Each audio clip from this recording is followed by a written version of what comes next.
From the heart of Kansas City, we bring you Buck and Bob Take on Chiefs Kingdom and Mel. I'm Mel. I'm Bob, I'm Buck. We're not fancy analysts. but we have just as many bad takes.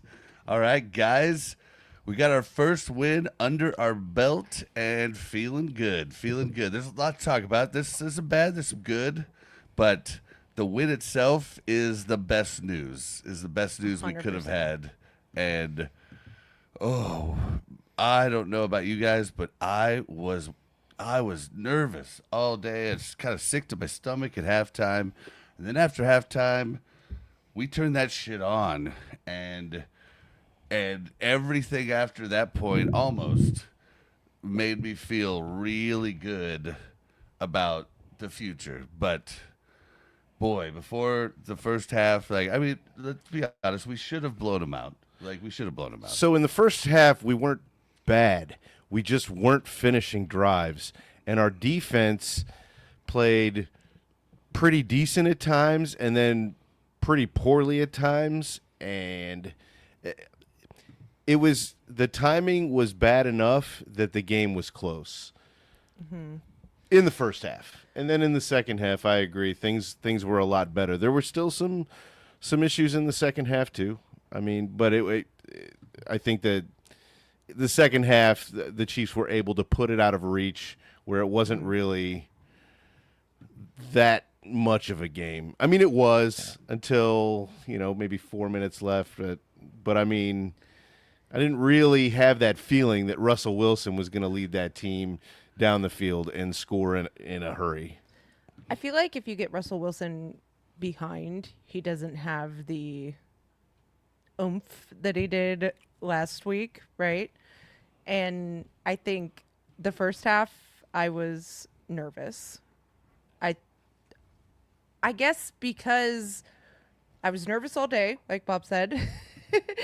Not because I thought we were going to lose, but because of the impact of us, the potential that we could lose and what that would mean. And then we got out there in the first half and we didn't look solid, right? Like there were some drops by Kelsey, not drops, I guess. They weren't even like in his hands. They were but both They off. were close enough, but I think it was just an Bucker. I don't know. There was a lot that was concerning. Butker's concerning just going forward, but maybe we should. There's so much to talk about. Maybe we should go just start at the beginning. Okay.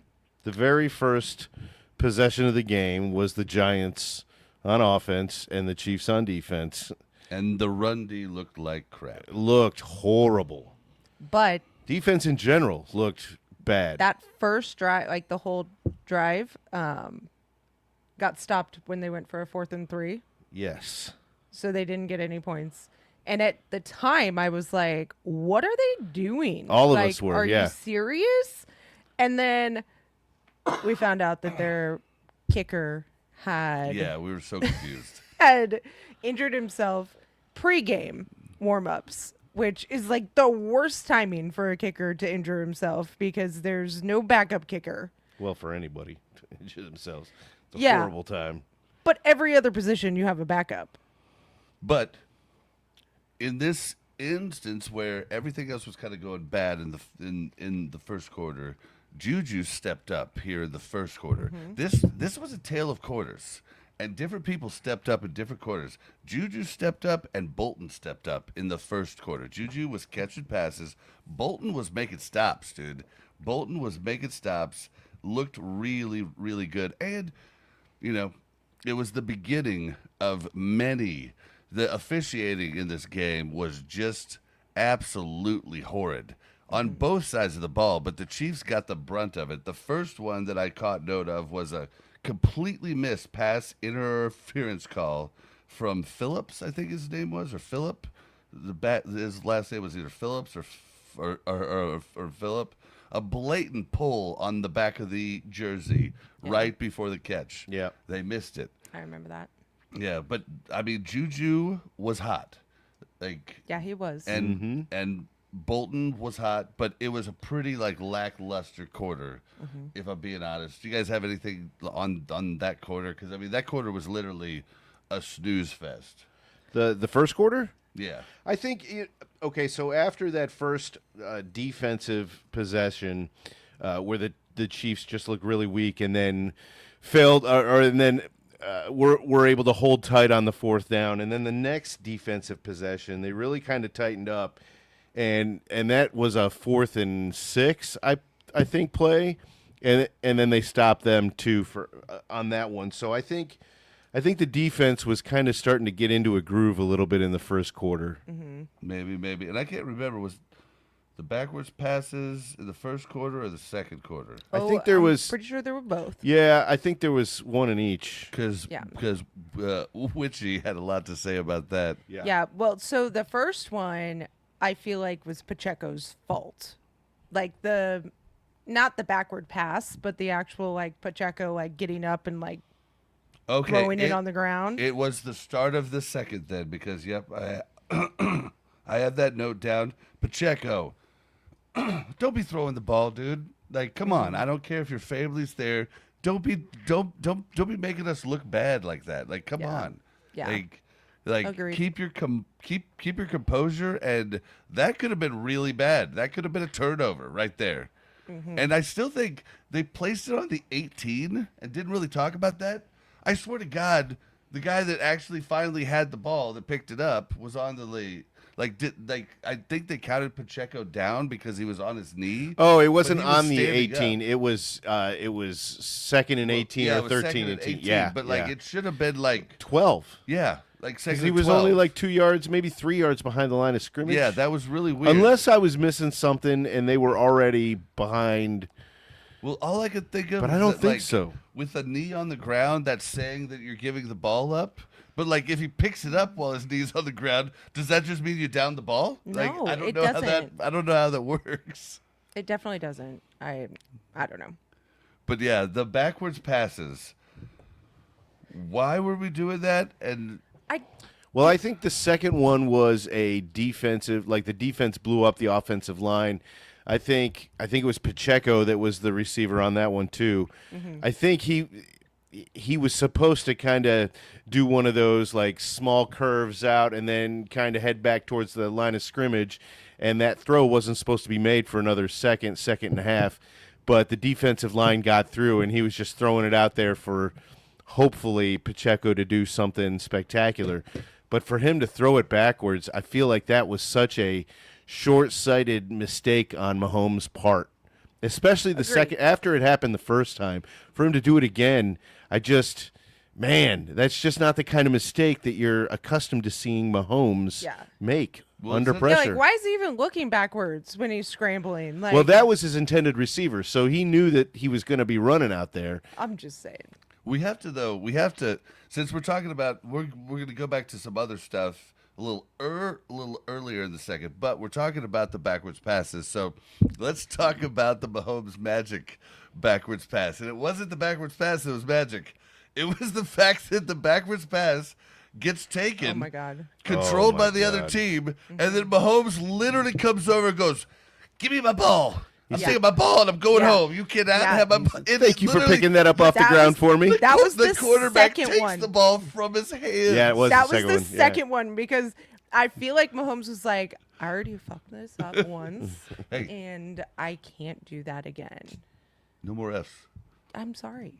But I feel like that's what he was doing, right? Like, I already did that. I can't make it happen again. I'm going to go get this ball back. And the receiver has it in his arms, and he just takes it. Just like, No, it wasn't a receiver. It was like a big Or a old defender. fat lineman.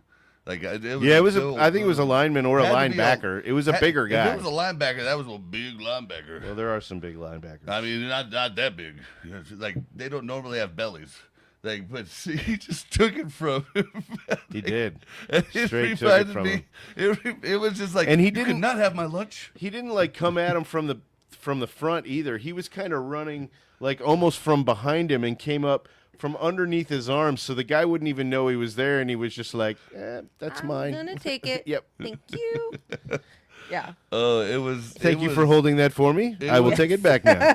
It was pretty good. You know that defender has to be like, how did I mess that up? Uh-huh. Like, can I see that film? Did he just take it from me? Yeah. Like what just happened there? So that was at least that was a Mahomes magic recovery. This is funny That was because a it's true. Recovery magic. Yeah. Which he said, at least Patrick's recovery scramble didn't take out one of our guys again. It's funny because it's true. Yeah. It's That not- would have been it's horrible. Actually If you not say it, you have to say- because it's true. If you say it though, you just have to say it's funny because it's true. I don't know. That was probably a bad Hey, look impression of look who him, it but- is, Zach. What's up, We Zach? were just talking about you on Saturday, as a matter of fact, in our members only stream. Yeah, but to hear it, you'll have to join as a member. That's right. Yeah. And you're on Facebook. And it's only on YouTube. So He said first half was Barkley terrible, second half was Chiefs. But yeah, so let's go back to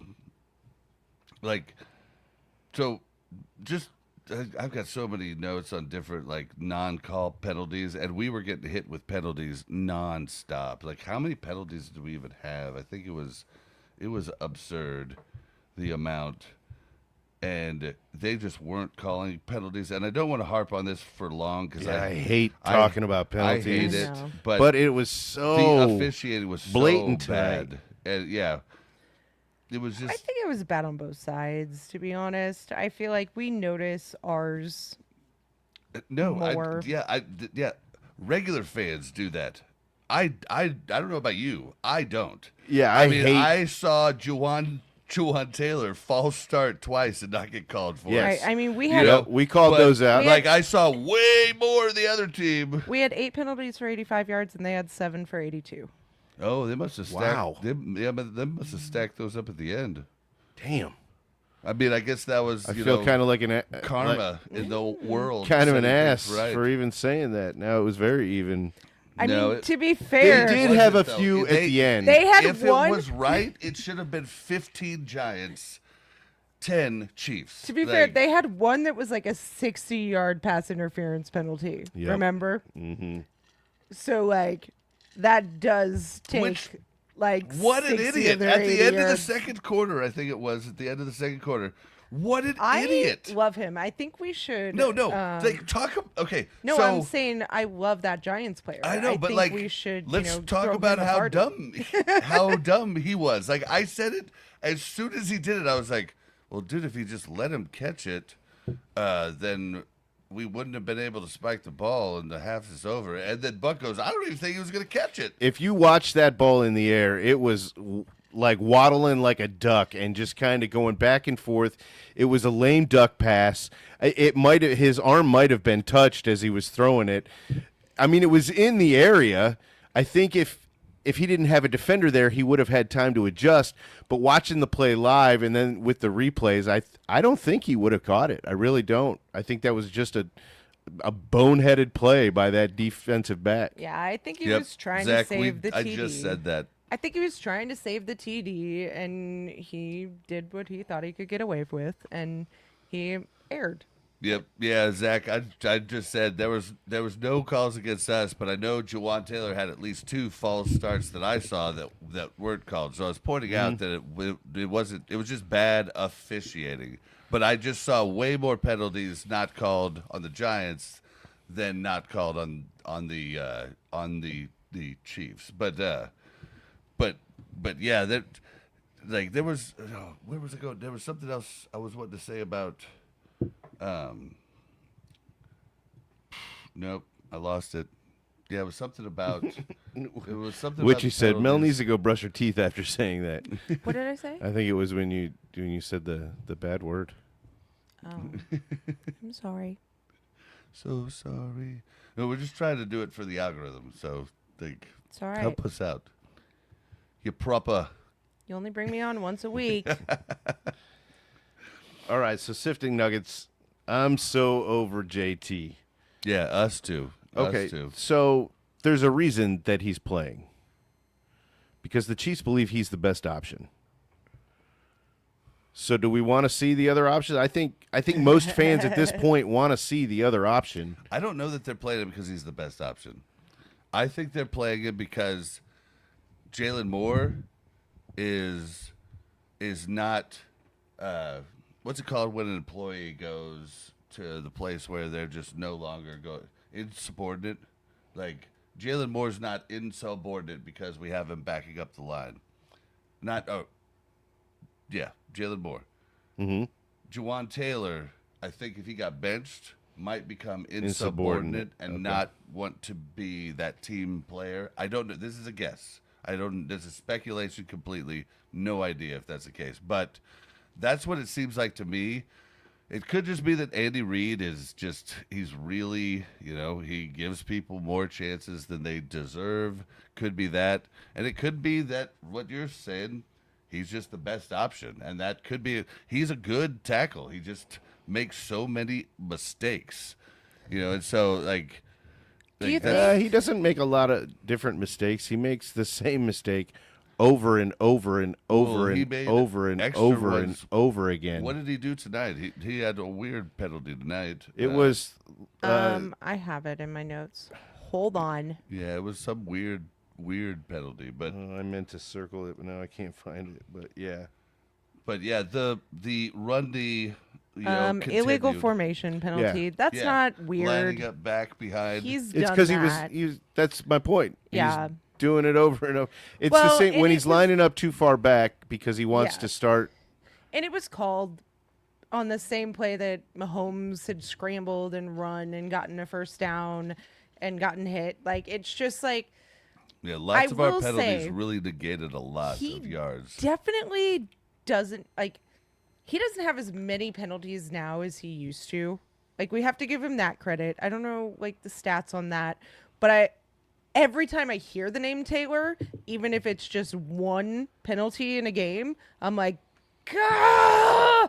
Like, he did it again. And everybody's going to get called occasionally, right? So I do want to point out that I do believe that he has improved in the amount of penalties that No, he gets. okay. I don't know. Before today, he had 6 penalties in 2 games, and now he has 8 penalties in 3 games. I mean, that's still not okay.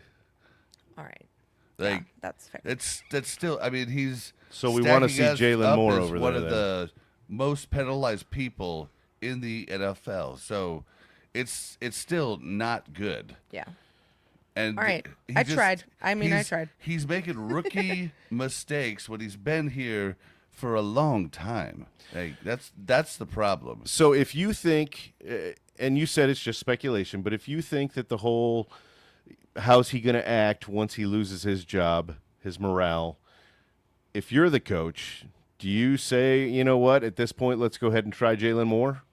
I'm not sure, man, because having that extra backup is really, really good. And at the end of the day, he played a lot of snaps without having a penalty. And I know it is a huge chink in the armor, but a bigger chink in the armor is if he comes in disgruntled when one of the linemen gets hurt, or God forbid one of the linemen gets hurt, and then he has to come in and then he just plays half-ass, like right now. So if that's the case, I understand why Andy's doing what he's doing. People are hard to manage, and sorry guys, these guys aren't robots.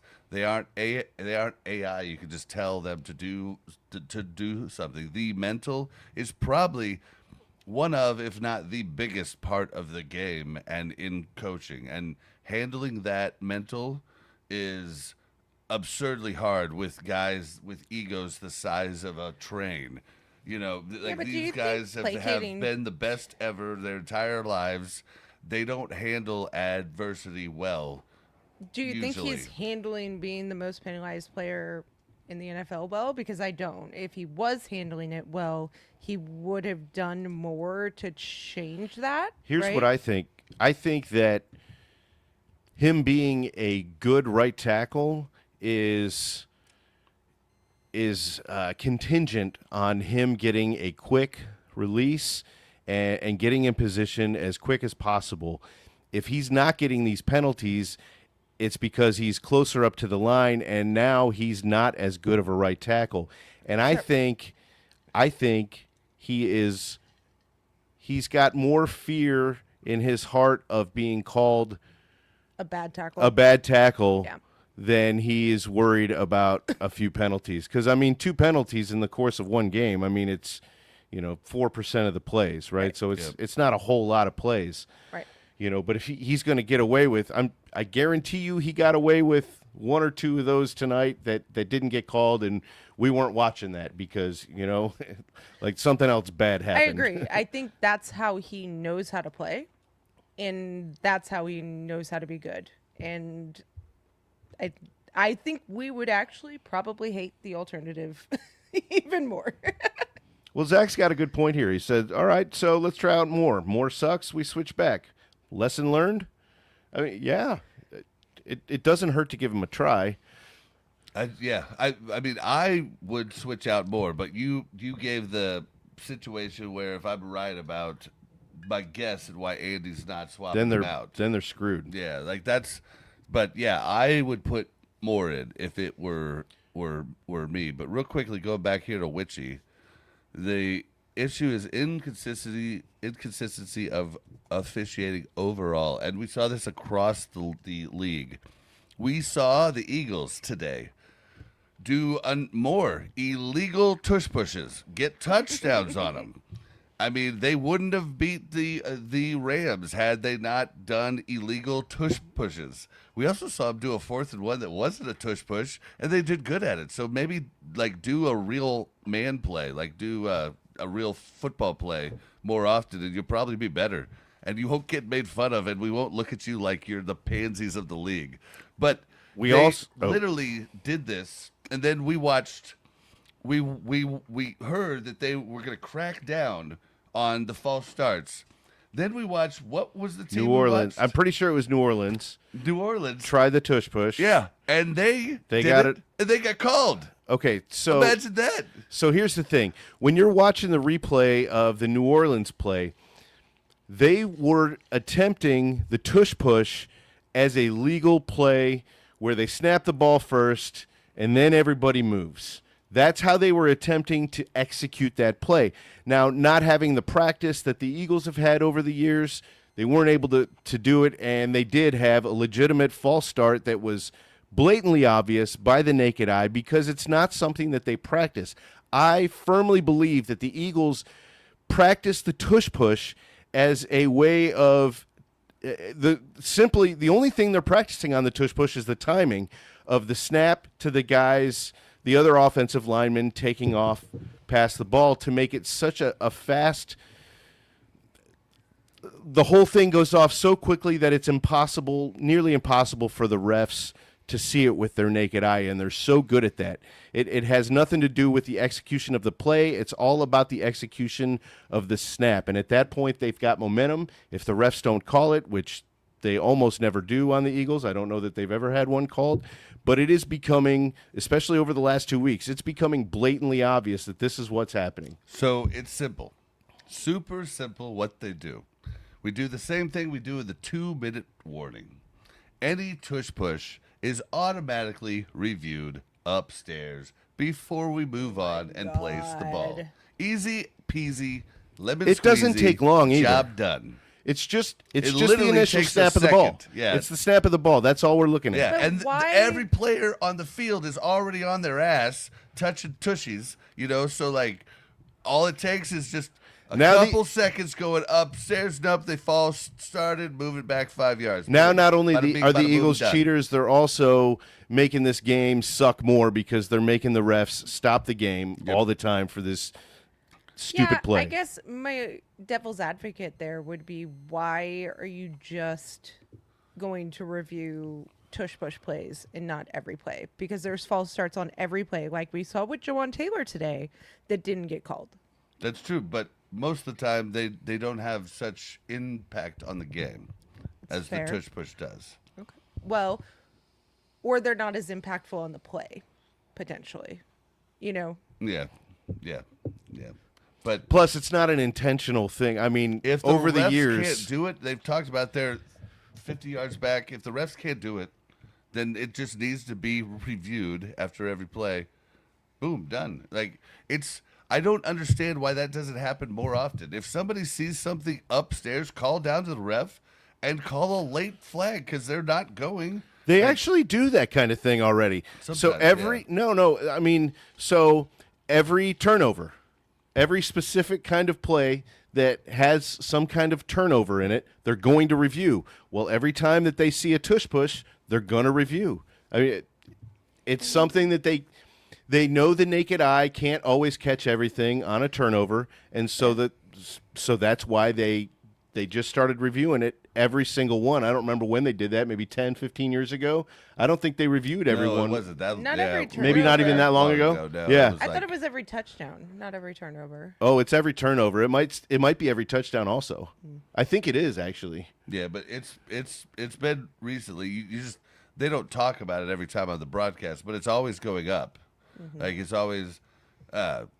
They only talk about it when it's like really close at the end of the game and stuff to like make fans at home feel a little bit more relaxed. You know what I mean? But okay, so sifting Nuggets says 32 teams, only one is known for the tush push question Yes. mark. Well, only one's known for it, but everybody's starting to try it, and we had penalties called on multiple teams, and then also there was a game after, like, I think it was Monday night, one of the Monday night games. They came out, and I don't remember what team it was, but the refs made them reset because they were like lined up too far over the ball, and they made them reset. Do this to the Eagles, you freaking morons! Like, I don't understand what the disconnect is. If they're lined up too far over the ball, isn't that lined up in the neutral zone and it's a penalty? You guys, maybe the Eagles are paying Yeah. the refs more But money. they stopped it before it had them. Maybe the Eagles are paying the refs more money. You know than we that's are not now. a thing. You know, but You know like, that's not. I mean, Stop even we saying stupid shit were- that other stupid people say. Like you're doing it as a joke, but some idiot out there know. is gonna be like, yeah, this girl Mel gets it. You know, I mean, It's unlikely they're watching this. the point is that these assholes don't freaking work together and have, you know, a set rule set. They all officiate differently, and that's the big problem. Okay. The refs, you have to give them a little bit of grace because they are just people and there is human error involved in people. And we do still want people involved in this. And because if we didn't, if they called every single thing that in the rule book was a penalty, we would all very much dislike It would the suck. game of football. The game would suck. Or people would get their act together and stop doing it. Maybe. I mean, I think the product on the field would suffer ultimately because a lot of for a these. time. Yeah. For a time, maybe. But I'm done talking about the officiating. Let's talk about the actual problems. The run D was still horrible during the second half. Okay, can we talk about Scat Boo? Which I want to call him Scat Bo because that's No, more exciting for me. no. I was literally talking about something else. Yeah, that's the Rundy. He was the running back. Okay, so do you think I think it's just problems across the board, but you think it's just him? He's Well, just really I think good. we held Saquon Barkley Yeah, pretty well. I know. And then I think we prepared more for Saquon Barkley. So Scapo, Okay, I got Boo, you. I got you. Scat Boo. Okay. That's what they were calling him Scat- on the broadcast. Scatterboo. It's Skada. Skadaboo. Oh, there's Scatterboo. a Yeah. Oh, hey, Scatterboo, that's yeah. even better. It really rolls. I really What's like that his song? name, which I don't Scatterboo, like. What's that song? How's that song go? I don't It's know. Skeet or something. Like Oh gosh, I Yeah, love it. no. Oh, take it. But that would be a good one to do Scatterboo. Clearly, you love it. so, yeah. So I was thinking. The Scat Man. I was I'm like, a Scat Man. Shibby-dooby-doo.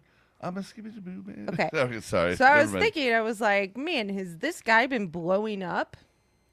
And the answer is no. He has not been blowing up in previous games. He had -3 yards in his first game and 45 yards in his second game. So he hasn't been blowing up, but he looked like a god out there tonight. Okay, yeah, he was tough. He was breaking tackles. He was elusive. He wasn't going down on with the first defender at all. I I don't want to take anything away from the Chiefs' defense because I think for the most part they did a pretty good job of containing him. There were a couple of runs that he had that were just ridiculous. There was one really early on where I think Bolton, honestly, just misjudged the situation, and he got shunned off. I mean, he had Scadaboo dead to rights, and then he just kind of got shooed off of him. Right. And we didn't see that again. I didn't see that again from Bolton when it came to Scadaboo, but he was so fast and elusive. You know, there were times that Bolton almost missed the tackle when it was him, but I don't feel like that was a when we're talking about Scadaboo specifically. I know he was their main rusher. I don't know if he was their only one, but I don't remember any other ones. There was Tracy who had 7 attempts in a 4.1 average. So 7, that's not nothing, Yeah. right? I mean, And Scadaboo only 4.1's had not bad. 10 attempts and he had a 6-yard average. But his long was 13 and the other guy's was 10. So it's not like we were letting like huge runs yeah. happen. It just seemed like every time he was running, I was like, oh my God. Yep. And But he was also their lead receiver. Scadaboo was. I was just about to say he had a lot of like catches to the outside was like breaking contain. But yeah, it was a little rough. We're talking about the first half. There was no pressure once again. Chris Jones going to the outside once again. Why, Chris Jones? Did that happen a lot? An edge rusher. Yeah, You're I not remember an what edge you rusher. saying that, Yeah, and it I happened a lot. I hadn't noticed it at that point. It did happen a lot. It happened a lot, yeah. And he was we'll talk about the It didn't next half. screw. It didn't screw the It didn't defense. screw us. It's just like he just doesn't get pressure on it. He doesn't have that low center of gravity to run around the upside. He's not a 4-3 defensive end. He's a monster in the middle. Keep him in the middle. Break up that shit so our edge rushers, the actual edge rushers, can get some stuff going. So- Which he did later on in the game. We saw Carl Loftus come on fire. Like he just needs to know his role and know his limitations. And he's always had this problem. He tried to switch positions early on to D end, and it sucked. And I called do it remember out that. years Yeah. ago, and I was like, he just needs to go back to the middle. He is not a 4-3 defensive end. He just isn't. Like he's not built for it. It's not right. But he sure has he's got this thing in his head that he's good at that, and he's just not. It's just a fact at this point. Like You know and who there's else- Years of film to show it. You know who else wasn't good at defensive end tonight? Amenahue. Yeah, He just, Amenahue was you know, rough. the first half, it's very common for me to see Karloftis to get almost pressure. Like it's like he doesn't have quite the burst to get there real quick, but he's like he hurries almost them. there a lot. Yeah, he hurries the quarterback a lot. Yeah. And Amenahue sometimes has that, but tonight he was so silent. There was almost nothing from And that then he side did of the get field. hurt. And and Dana was out of the game. Yeah. I didn't even realize that until he Yeah. got hurt and they said Mike Dana was out, and I was like, oh shit, we're in trouble. Yeah, but And we didn't hear Gelati's name at all today.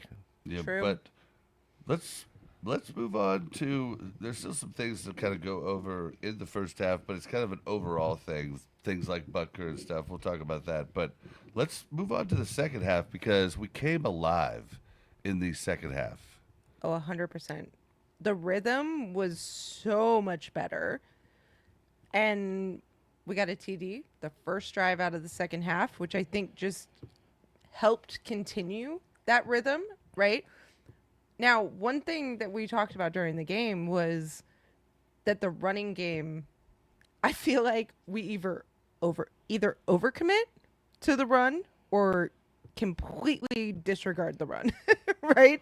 Like, Yeah, and that's we what you say. That's like, and we're I agree. running- It's very true. so much, and then it's not working, and then we just like toss it away, and we're like, never mind, let's not run at all.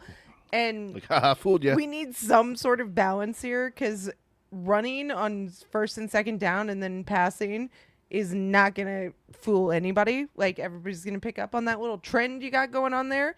But And Pacheco is so hit and miss. At least you know what you have with Hunt, right? Hunt's gonna get you the tough yards, and he's definitely not gonna almost ever take a loss for yards. But Pacheco's like, we're either gonna lose some yards, I'm gonna run into my own teammate's ass, or I'm gonna get 8 yards. And it's not even like we're talking about hit and miss on a game by game level either. We're talking about hit and miss on a drive by drive, sometimes even play by play. You might get a good, decent pop out of Pacheco. He did have, I made a note of it, he broke a tackle tonight. Yeah, he broke an arm He tackle. broke an arm tackle. We're like, whoa! Now that arm tackle almost stopped him dead in his tracks, and he had to start running again. So he was very slowed down by it, but he did break a tackle. So that was a good run. But then the next run, it could be for a loss. It's like he's But so inconsistent. I saw a little bit more energy from him tonight than I had previously. And I do think that, I mean, how many runs did we do overall? Sorry. I didn't look at that, actually. It's a good point. Yeah, we didn't really take time so to we look had at stats before we started. 20. We had 10 from Pacheco and 10 from Hunt. And 2 from Smith. And 2 from Smith. And yeah. 1 from Remigio. Yeah. And only 5 from Mahomes. Yes. For 2 yards. Yeah, Mahomes was not running, but Smith, 2 runs, 13 yards, 6.5 average. Smith, you see, has vision, and he has the athletic ability to change his cuts and actually get upfield to use the vision. I'm excited about Smith. I don't know that that's fair, because I What? think at least one of Smith's was like a trick play, like an end around or like something like that. No. Okay. Both of them were just straight up regular runs. Are you sure? Positive. Yeah. All right. There were only 2, and both of them I was extremely excited about. It was Smith. But I will say, Pacheco and Hunt, Pacheco had a 4.5 average and Hunt had a 3.4 average. So that's Respectable. improvement. Yeah, but Very I mean, much so. Yeah, but Hunt usually sits about that 3.4, and he's often used for the short yardage stuff. Right. But Pacheco was Pacheco- sitting around 2.5 to 3 before this game, I feel like. Just in the last game, the game before, he actually wasn't too bad. The game before, Okay. I think I could be remembering that wrong. The Chargers game, I think they didn't use him a whole lot.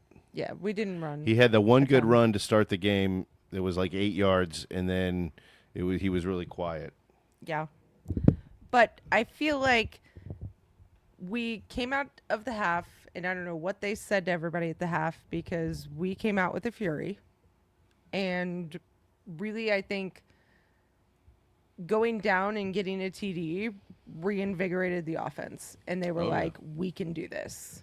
Oh yeah, And I think that's where you saw it start to get away from the Giants, I totally agree. But in the first half, we're so down on how the Chiefs performed in the first half. But let me tell you what my takeaway was from the first half. We weren't able to capitalize on the drives, but there were drives. There were no 3 and outs. This team looked like a team that was struggling. They didn't look like a college team playing against the pros like they did the last 2 weeks. Yeah. They looked like they had some don't think things. They looked like they had some things to improve on. They had some things to get together, but they were playing more cohesively. I saw some things that gave me some optimism. I'd see, okay, I'm going to stop you there, though. I don't think they looked like they were playing like a college team in the last 2 games at all. I think they were playing 2 of the best teams, 2 teams that continue to be 3-0 in the league at the moment, and they were playing 2 of the best teams and lost by 1 score. So I'm not going to go with that narrative, but they looked off, definitely, and they still looked off here until the second half. Like, they looked off. Something was off. Like, Kelsey still looks off. I don't like at the end of the second half, he was on the sideline with his helmet off. We still don't even know what that was. I mean, he about. was having like a heated exchange with Andy Reid with like 5 minutes left in the second half or in the first half. Like, I don't know what that was about. I like how Andy handled it. he chest bumped him, and Kelsey didn't get pissed.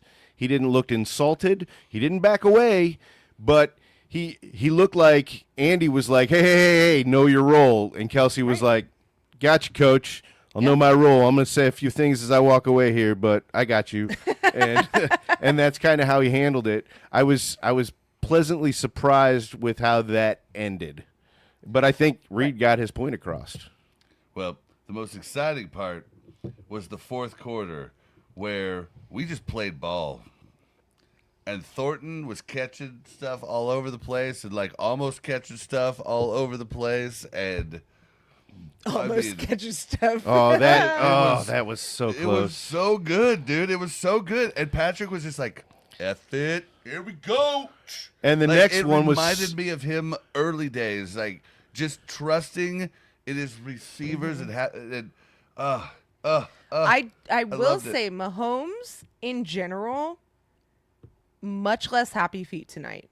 Yeah. Can we all Yeah. agree with that? Yeah, and like, and much less. that's that was next in my notes. Okay. Overall, the whole game, the O-line held up great considering they were Yeah, considering their opponent. Okay. yeah, they were going up against one of the best front sevens in the NFL and a 3-4 at that, which is harder. Like they were kicking butt. Yeah. I'm proud of Mahomes for not. And you know what? Maybe this is why we saw some of the backward passes. Is maybe he was more committed to not taking it into his own hands every time and running the ball. Or maybe there was nowhere to run because those two plays there was nowhere to run. I think Okay. those were both designed Really to be good. outside throws, and they were both blown up, and his timing was way off, and Yeah. he did not want to I take a tried. sack. I tried. And I think they were stupid plays, and we got Yeah. really, really lucky that they ended up the way that they did. But I saw Mahomes scramble like Mahomes hasn't scrambled this year yet, where he scrambled and was looking downfield and found somebody a lot of times, right? Yep. Like that has not And happened. had faith to go ahead and throw the ball. Yeah. And there was one that was almost picked, and I was so glad it wasn't picked because I think that would have like taken him back a couple notches. Okay, so tonight's the first time that we really saw Mahomes just have some faith in his receivers. Do you think that's a lesson that he learned tonight? Because he didn't do it last season at I all, think even it's- when he had one of I the know. greatest trustable receivers He did it at the in end, the history of the NFL. He did it in the end of He did. Super Bowl, and like In desperation And time. that though. was desperation, Now, yeah. Yeah. we saw it tonight in non-desperation time. Yeah. Which We is were in the lead. Which is the biggest thing that I think we needed to see. well, everybody needs to remember, like he's not going to turn he's had problems with receivers giving the ball away to everybody. The switch isn't going to flip overnight. And last week, Kelsey's bonehead screw up, and I'm pretty sure he would call it a bonehead screw up too. I'm sure. I mean, that messed with Mahomes' head. There's no ifs, ands, or buts. That messed with Mahomes' head. He thought that was in the bag. That was the win. That was the win against the Eagles right there. Bada bing, bada boom. Tush push or not. Like that was the Well- win, and so it's going to take And is- time for him to get that confidence back. But it looks like he's on the right path. Right. I don't think it's a switch. Hold I on, think though. he's on His the right path. first two passes, though, to Kelsey tonight were like Way off. off, right? And so I think that didn't help the first half, right? Like I think it wasn't until like, let's see, Kelsey caught his first pass in the second quarter, right? And he had two passes thrown to him in the first quarter that he didn't catch. And I feel like they were both miscommunications between him and Mahomes. Yeah, very different from what their minds were in sync early on Yeah, in yeah. their career. I think they were probably hanging out a lot more early on in their career. Sure. And I their think lives now are winding Their lives off. are different. Mahomes Yeah. has 3 kids. Kelsey has Taylor. Kelsey Kelsey's has a dating the most popular woman on the planet Earth, Mm-hmm. and so or the most famous woman on the planet Earth, at least. And you he's know? embracing it and Also having the fun most with popular. it. So, yeah, so that's like they're just in a different spot, and it looked like Kelsey was like jerking. That one he missed on his right, it looks like he was jerking to the left, like, "Hey, I'm going Yeah. left." Well, he was I- And Pat threw sidestepping. it Yeah, to I the, thought he was right. like communicating it, And I then, think in the Mahomes, past, like, he didn't would have see read that. Mahomes' mind Yeah. and said, you know what, maybe I do need to go this other way. Or Mahomes would have And seen it. Or, yeah. Yep. Like I don't think I don't think I didn't we even can think blame- about the communication thing, that whole Yeah, bond that- that they that- had. yep. Yeah, That's I don't just think like, we can shh, blame everything on Kelsey. You finished my sentence, bro. You finished my sentence. Like I don't think we like, can blame everything on know Kelsey your though, body. right? Like Kelsey's not okay. There's a lot to blame on Kelsey, but I don't think it's everything. I think there's some on No, there's Mahomes definitely too, not where they're everything. just not Yeah. on the same page. Yeah, no, I think it's 50-50. I don't think it's Yeah, I a didn't blame it symptom on of Kelsey. yeah, Like, I it's said not a they're symptom just on of the same page. Kelsey did the wrong thing or Mahomes did the wrong thing. I think Kelsey and Mahomes are expected to have some plays where they just are going to know what the other guy is doing in a specific situation. And now because that bond isn't as strong, they don't hang out as much, they don't know each other the way that they used to. And that's just kind of going away. I think that the solution to that is Travis runs more routes. He has less options. Yeah. They give him less option routes and send him on more specific routes. Now, speaking of Travis, let's go back to some more overall stuff. Okay. I don't know why they are targeting Gray so much. He was targeted 5 times last week, pulled in 1 for minimal yards. This week, he was targeted 6 times, pulled in 3 for 17. Gray is... Why is Tanyan not in? Why is Tanyan not in? Tanyan is dressed every week so far, and he's getting, he got 7 plays last week, 0 targets. What did he get this week? Oh, do they not have they don't have the thing in the... I hate how they add that to the PDF later instead of right off the bat. Oh, the inactives or the No. guys that played. Yeah, the actual snaps taken. I will Okay. say I do have Well, in my if notes. he's in there, why isn't he getting the Gray? Everybody wants to think Gray is the because he got a contract. He's the next catching tight end that we have. He's not. Tanyan could be really killing it right now, and Tanyan's not getting targets. Gray's getting targets, and it's not working. I don't understand. I feel like- really don't. Just keep Gray. It's the whole thing I say with Jones. Know your role and do your role. Gray is not ever going to be a badass catching tight end. It's not his role. I will say though, I do think that the reason that Mahomes targeted Gray so frequently was because of the 2 early miscommunications with Travis, and he knows where Gray's going to be, right? And so I think Gray is a very standard Yeah, he's not This running is- plays where he's got an option. Right. He's running a route. right. And this is complete conjecture, right? I have no idea. But in my mind, that makes sense. It's where he can anticipate where Gray is going to be more, and he has already tried with Travis twice and it's failed, and he's like, I need to win. And he went to Gray, and nobody's covering Gray because nobody's threatened by Gray. I think that right now the Chiefs are treating tight end as though it's a tight end. So Travis Kelce is number 1 on the tight end list right now in the tight end room. Noah Gray they're treating as the second tight end, not as a tight end 2, as though it's a blocking tight end, but as the second tight end. And then Robert Tanyan would be the third. He is listed as one of the substitutions in tonight's game. So he did see the field, I don't know how many times, Yeah. but Well- they never targeted him. Last week he saw it. I think it's either 5 or 7. He was on the field. was actually in the game. This is the snaps that they take. 5 or 7. Right. I just don't understand. Andy Reid uses the two different tight ends differently. It's not like they're just interchangeable. Like Gray's gonna go over to this side of the tight Right. end and be the like route running tight end.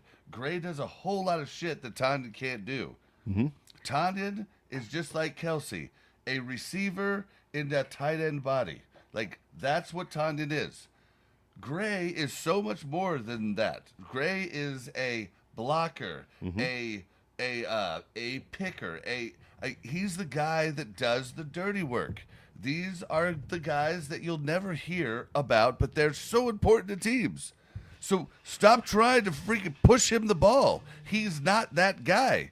Like it's just like if you tried to make McCole Hardman the star of your offense. That's not what McCole Hardman did for us. He did all the tough shit. Like that's what he did, and everybody thinks he's a bad receiver. What you don't know is he was the one setting up all the other receivers. Like that's the difference. That's what Noah Gray does. Why are he pushing the ball to him and not pushing it to Tanyan, who caught one-handers all through the preseason? And like I would watch him catch 4 one-handers in each training camp session that I went to. And like I don't get it. Okay, so I want to give Witchy a little bit of credit here, okay? Now, Witchy was quick to remind us during the preseason that what we were watching was just preseason. You can't take anything from preseason, and we got excited, right? And then going into the Chargers game, we were very confident that what we were going to see was a decided win for the Chiefs. I was confident. Hold on. I'm talking about Tanyan. I know. Well, let me get to my point. Okay, all right? Okay. So what we saw out of Tanyan in the preseason were all these abilities and things that he was able to do. And I know you saw a bunch of things in training camp. Mostly camp. Okay. But what I wasn't able to go to all the camps that you did. I went to one. Yeah. But what I saw in the preseason games was Tanyan performing over and over and over. He was making contested catches. He was making catches that weren't exactly a variety of things. Yeah, I mean, and he was making almost every single catch. Again, I give you full credit, Witchy.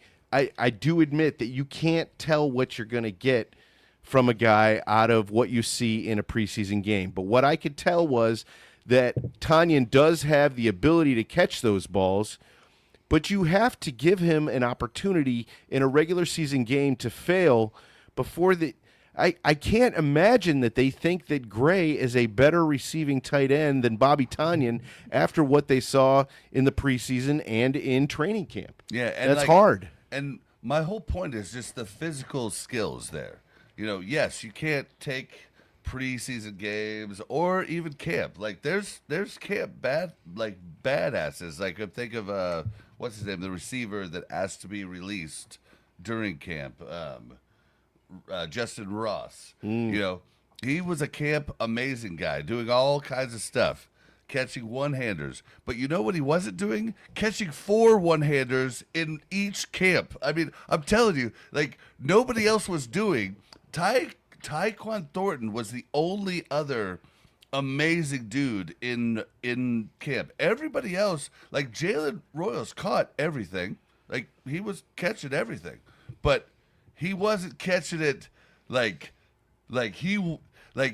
Will Smith in Men in Black, and he looks at Tommy and he goes, "Difference between you and me, I'll make this look good." And that's the difference between Tanyan and Thornton and everybody else who was catching passes in camp. Like Brashard Smith had some really good ones, but it wasn't consistent in camp. Tanyan and Thornton were the most consistent receivers in camp that I saw throughout the entire thing. I mean, so Tanyan, I do not understand why he's not even been targeted. Like, and he's been in on plays, and he's not been targeted. Are you telling me that you're putting him in on plays and letting Gray go out for the route? Because that sounds absurd to me. that sounds like you're trying to use a screwdriver when you need a hammer. Like, these are different tools, and I don't like. Yeah, Gray deserves to have some catches, but that's not his role. Like, that's where I'm at. Like, It's not like he was targeted 20 like times. we don't give out concessions Six because times. you've been a good teammate. That's significant. Yeah, and 5 times last week when he only pulled in 1. He only pulled in 3 today. Yeah, it's just it's not okay. This isn't participation prize. Like, get in where you fit in. I don't think and do anybody's- what you do best. And Gray does a lot of shit good. Like, he is, I would say, the best second tight end blocking, like all the other crap you do, picking everything else. I think he's the best at it. So why are we trying to turn him into a catcher and having Tanyan back him up? Like, it's like having Kelsey go out there and try to block. It's like Madden. So You it's like my little it's like they're playing with Madden. So they've got the tight end position, and they've got Kelsey listed as number 1, Gray listed as number 2, Tanyan listed as number 3. So when there's a 2 tight end set, you've got Kelsey as your receiver, and you've got Gray as your blocker, which is what it should be. But when you take Kelsey out of the play, now Gray is automatically graduated to that tight end 1 position, and that's just, like you said, It that's not seems his natural silly. role. It seems silly. And Tanyan has proven, and not just in the preseason. Tanyan has been around the league for a while. Yeah. He was Aaron Rodgers' favorite receiver for a little while.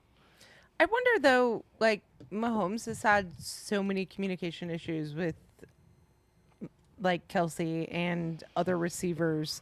I just wonder if they haven't developed that yet.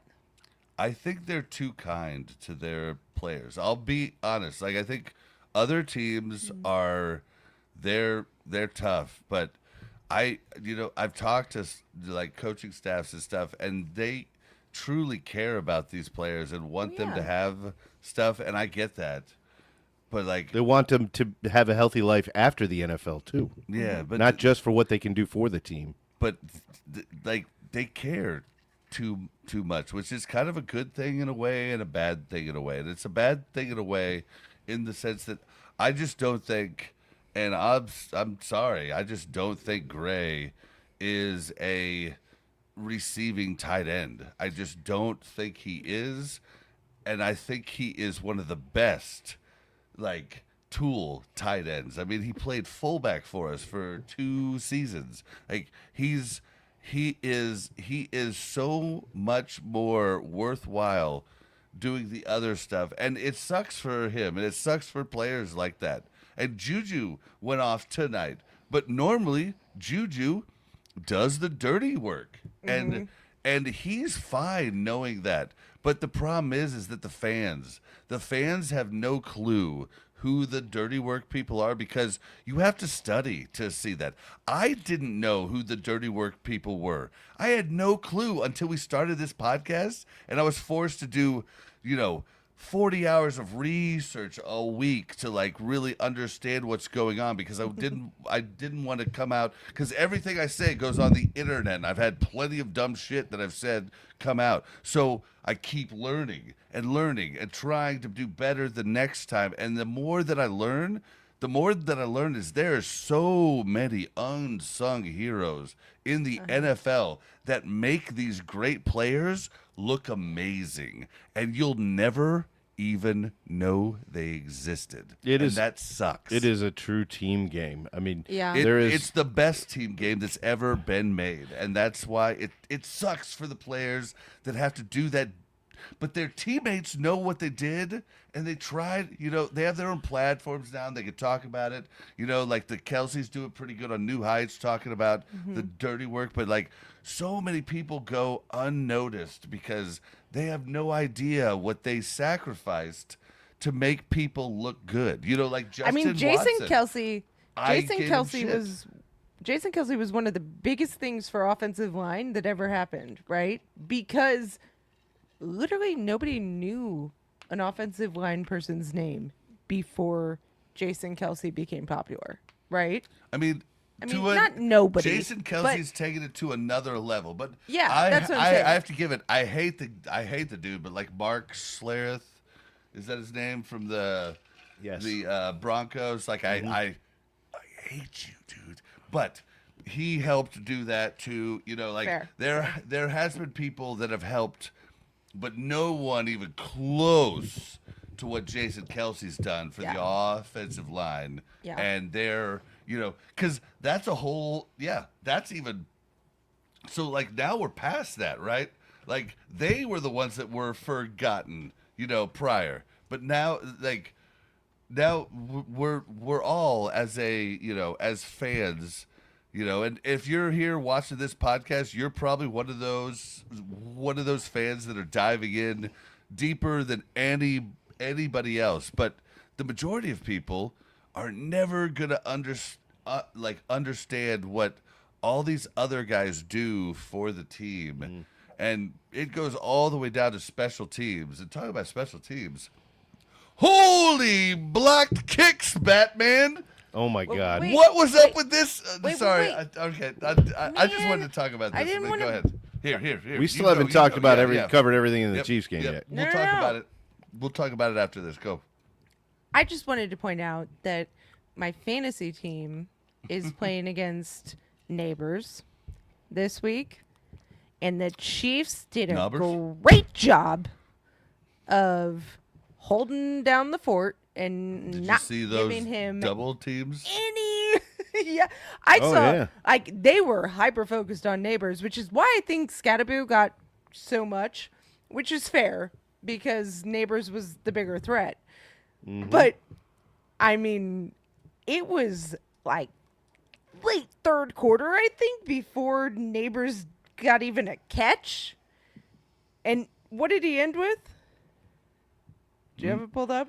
I'm not sure, but He can had we two end catches. the last talk though? Do you guys agree that Tanya should be in the Kelsey spot when Oh. Kelsey's being spelled, or I think I'm Am I 98% on board with that. Yeah. are you? I have no idea. I have Until they not give him, seen until Tanya he in it. proves that Oh, he yeah. can't do it. Because Yeah, I have you not- didn't. You yeah, weren't paying attention in the preseason and all Or that. yeah, okay, that's awesome. See, so like, that's a great perspective we didn't have because Yeah, I you have no haven't. idea. You literally get into the season when the season starts. Yes. You're like the majority of Chiefs fans. Yes. So you wouldn't even know Bobby Tanyan's name if it wasn't the fact that we do Correct. this channel. Correct. That's That's- see? yeah. And so Chiefs Kingdom would be calling out for this shit crazy. Like all of the If like they knew. oh, that's only knew. crazy. Well, Hold on, before we get on, let us know in chat though what you think. we still haven't brought up the elephant in the room here. No. Butt kicker missed a field Sorry, goal gotta go. and missed an extra point. Now the extra point was a long extra point because of a penalty, but still, it's okay. I think It's getting scary. this new 4 missed kicks in 3 games. I think this new form has got to go. I think he's got to go back to going down on a knee and just making it look really painful for guys like me with bad knees. Okay, so I really do. You were so against I was this last because it year. looks painful. I've got a really bad knee that like when I see something like when my 16 Jason's like, I cringe. when my 5-year-old jumps off the bed, I'm like, oh, every time she that lands hurt. on the ground, I'm like, oh, I feel it, you know? And so when I see him go down to a knee, that just looks excruciatingly uncomfortable to me. And so maybe it's just the placebo effect. Would that be the right term here? I don't know. No. Whatever it is, it's just me seeing it. It looks uncomfortable. But if that's the way that he's a good kicker, then let's go back to it. He Something. like he got used to it because he was hurt for like a season and a half with it and was putting surgery off. But yeah, I don't know. Even the It's- two. So the first 2 field goals. The first one hit the upright Yes. and went in. Uh-huh. So it was made, but it was like, come on, dude, what's happening? The second You want one. to know what my notes were for that? Butker out there practicing the doink of destiny.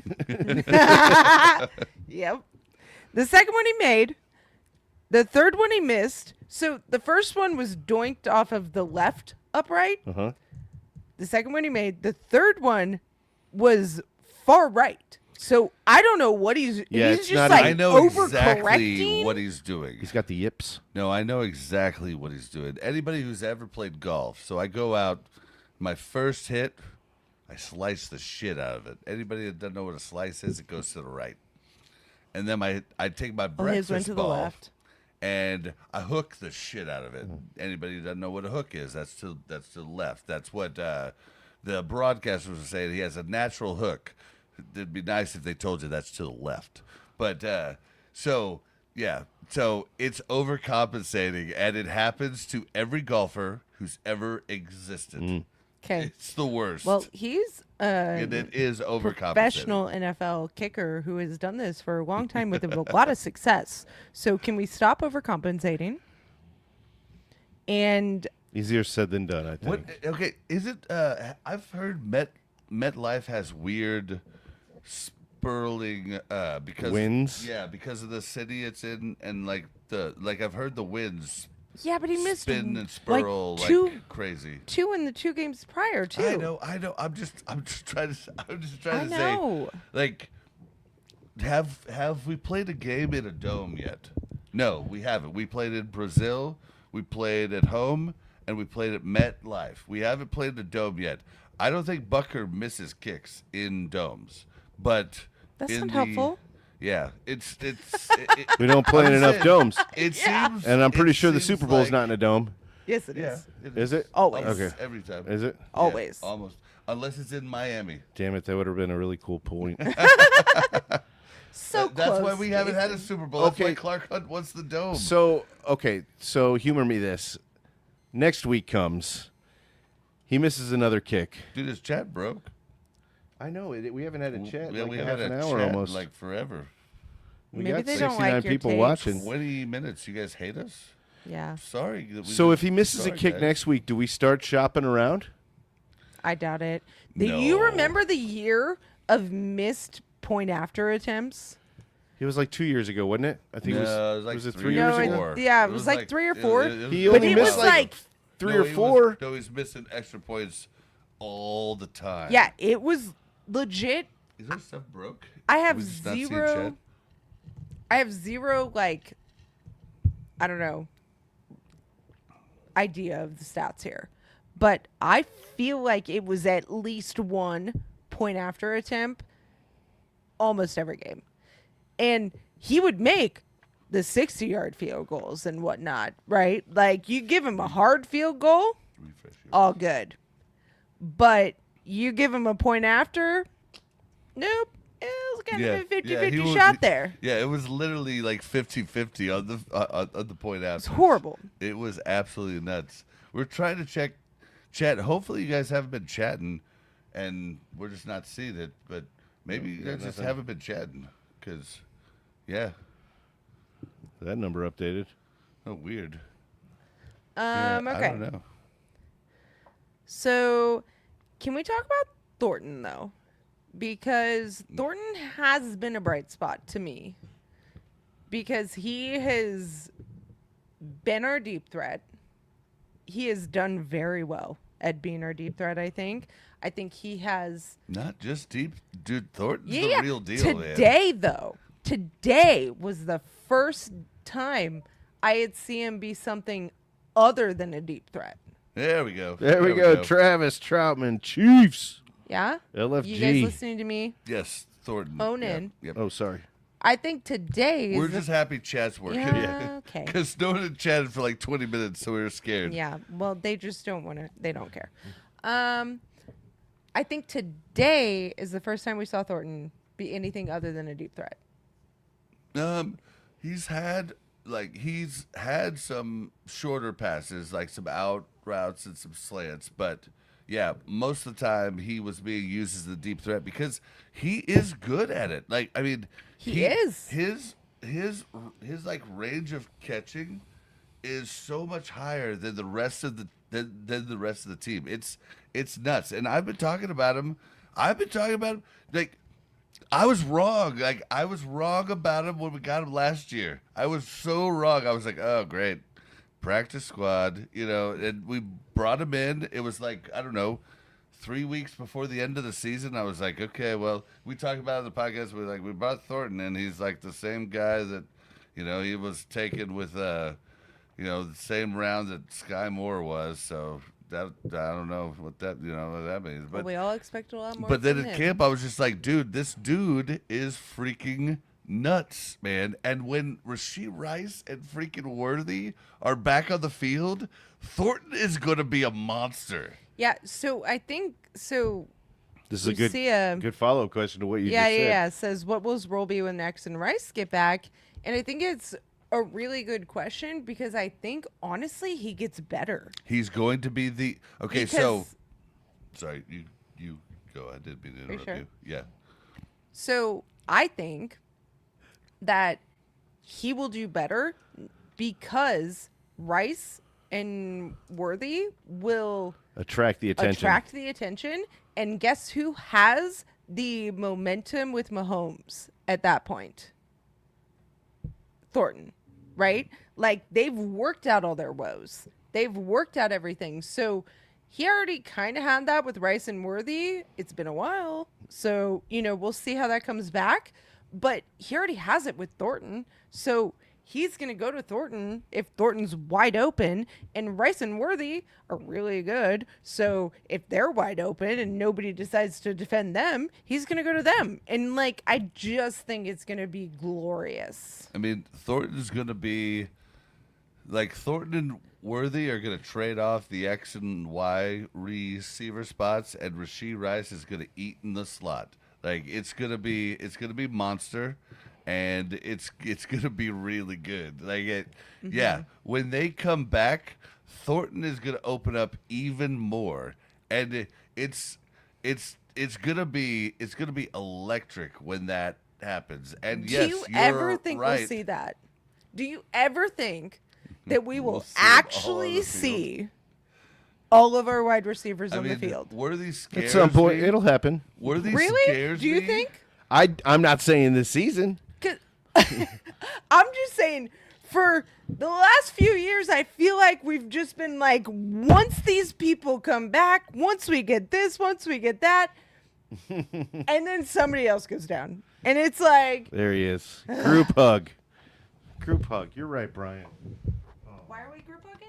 For Brian? Yeah, because we're talking so many woes, and I think he's trying to woo-saw us a little bit. Woosah, I wasn't woosah. talking that many woes. I was saying we all have been talking woes, so excited not just you. for Was this- when everything. Daniel Longstaff happens. said, "Hey guys, I just wanted to say it'll be better, but has to stay balanced with the running and passing games. I would have loved to see more Brashard Smith and Jalen Royals. I We would have didn't just s- loved to see Jalen Royals. We didn't see at Jalen all. Royals. Yeah, he wasn't on the field tonight. I would have loved it. Like, I don't know if he was on the field, but he definitely wasn't targeted. No, he didn't play. Was he a scratch? Nope, he just did not play. Him and Gardner Minshew were the scratch. only suited up guys that did not hit the wow. field. Okay, so he just didn't even hit the field. But, dude, Well, he hadn't been suited up before tonight, so Daniel, you weren't here earlier where Mel pointed out that Andy and Matt Nagy just love to either not run at all or overrun. And so we're hoping we can get that balance in there instead of just all right, we'll just run. But I did talk about Brashard Smith, and Brashard Smith, I'm telling you, get him more carries. He has got vision, and he can cut to make the vision happen. We saw him reverse the field in preseason. Yes, I know it's preseason, but we saw him do it twice. And reversing the field is shit that we haven't had in Kansas City since, oh my God, I'm blanking on his name, Jamal Charles. So no, Brashard Smith needs to hit the field more, and let's just see what Elijah Mitchell has, for God's sake. He's been a healthy scratch the last 3 weeks. What give are him a we shot. doing with that? Yeah. Just give him, let's see what we have in him. You know what I mean? So, Hold on, I want to bring up this question right here. go. Lucia Mirabito, do you think when Rice comes back, it will take a bit to get back on the same page with Pat? I don't think it's going to take as long as it would with other receivers, just because this isn't the first time that Rice has had to get on the same page with Pat pretty quick. And they've had patches of their career where they had 4 or 5 games, not always regular season games, sometimes it's preseason games, sometimes it's just practice, but they've had the time to kind of get together. I'm not worried. I don't think it's going to take long. I'm less worried about him because he had the offseason with Mahomes, right? King Jamie, what's up, buddy? But I think that it will take a little bit of time. Just from what I've seen with him with Travis and him with, like, Thornton, I just think, like, there is going to be some there. I think he will favor the receivers that he's seen, that he's started to build a connection with, and I think we won't see Rice come out of the gate with, like, a 150-yard game. I don't think so. Yeah, so I'm optimistic Yeah. that they will hit the field running just because they've kept in contact so much, kind of like what Mel said. I'm optimistic.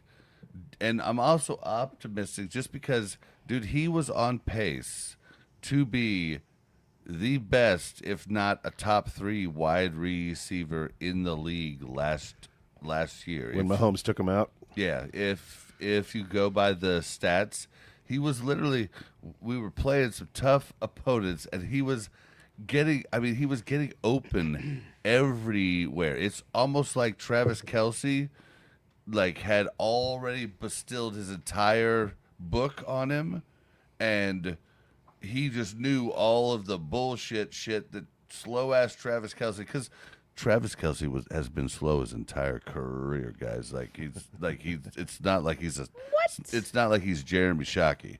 Like, he's been slow, but he's always been open. Anthony, what's up, buddy? He's really good at all of that.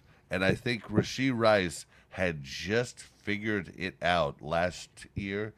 So I do think when he comes back, it will be pretty sick, but there probably will be a little bit of growing pains, but hopefully Worthy comes back at that same, hopefully Worthy comes back next week, but I think there's less growing pains with Worthy because they've been more in sync. I think the worry about Worthy is that he's his shoulder, right? Like, I think, how is that going to impact Worthy more than I think how is it going to impact the chemistry between the two? I think the chemistry between Rice and Mahomes, I'm worried that Mahomes is at a point in his, like, process right now where he's learned Thornton and Travis to an extent that he doesn't I don't know that he'll pivot as easily to Rice because of all the other things going on in his head, right? Like, well, he's like so worried. And that's where me spending so much time at camp, I tell you, you're wrong. And I could be wrong, but with my time at camp, I could tell you you're wrong. I could tell you that Rashee Rice was the most popular target in all of camp.